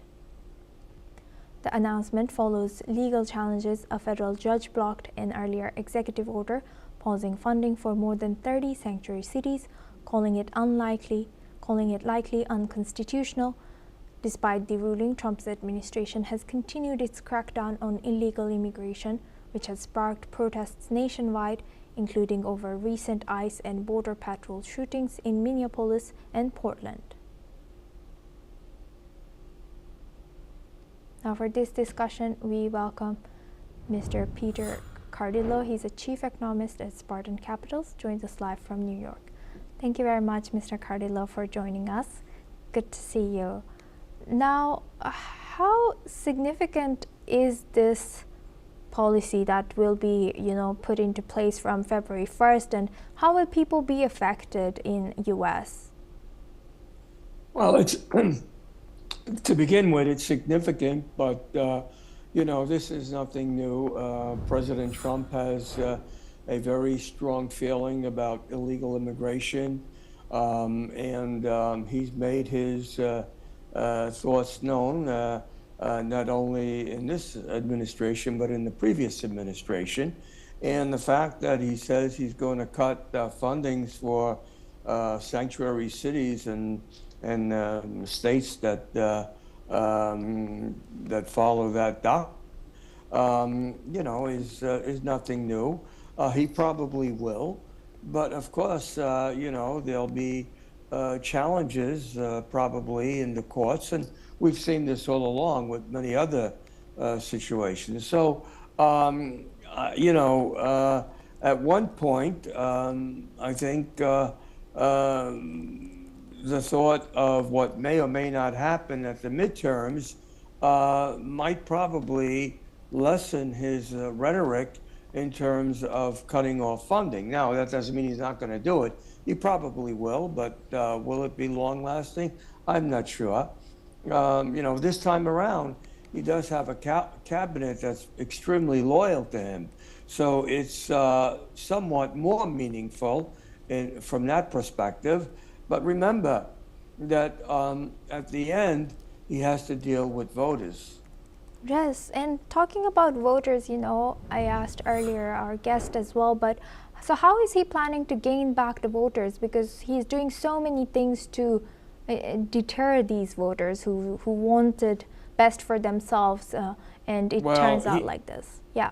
Well, he himself doesn't have to gain back the voters because this is his last term in office. And so the problem is what will happen in the midterms. And you know that Congress has the Republicans have a very, very slim lead, and even in the Senate. So if he runs the risk of losing Congress, and then he just basically has his hand ties for the next 3 years. And lastly, so where is this all money going as he takes this money out from this kind of funding and many more fundings? I'm sure he finds a home for it. Yes. I don't know where it's going, but I'm sure Could it be Army? If he takes it from column A and he puts it in column B and then back to B to A, I don't know, but I can tell you that I don't think that this type of action will not be challenged by the courts. Right. Do you think that this funding could be put into military? Well, yeah, the funding, of course, I mean, again, I don't know how, I'm not an expert on that type of politics or that type of finances, but it's just a question of, well, either you play ball with me or you're not going to get the funding that's necessary. And his administration, has been, and this is nothing new. I mean, he's been very open about this. In the previous administration, now he said, look, we don't want illegal immigrants here. And this time, obviously, he's taking much more harsh movements against illegal immigrants as opposed to his previous administration. And that goes back to the fact that he has a very loyal cabinet. Right. With that, I would like to thank Mr. Peter Cardillo for joining us and sharing that insight with us on NewsX World. Now we move on to Europe. Ukraine's parliament has named Mikhailo Fedorov, who is aged 34, as the country's new defense minister. As the conflict with Russia nears its fourth year, Fedorov, previously first deputy prime minister and digital transformation minister, has been a central figure in Ukraine's high-tech war effort. He has played a key role in deploying Starlink internet terminals to frontline troops and in creating a drone line to target Russian forces. As Defense Minister Fedorov said, he plans to modernize the military through digitalization, expanded use of drones and artificial intelligence, and broader integration of technology into defense operations. That's all we have time for. Keep watching NewsX World for more news updates from around the world.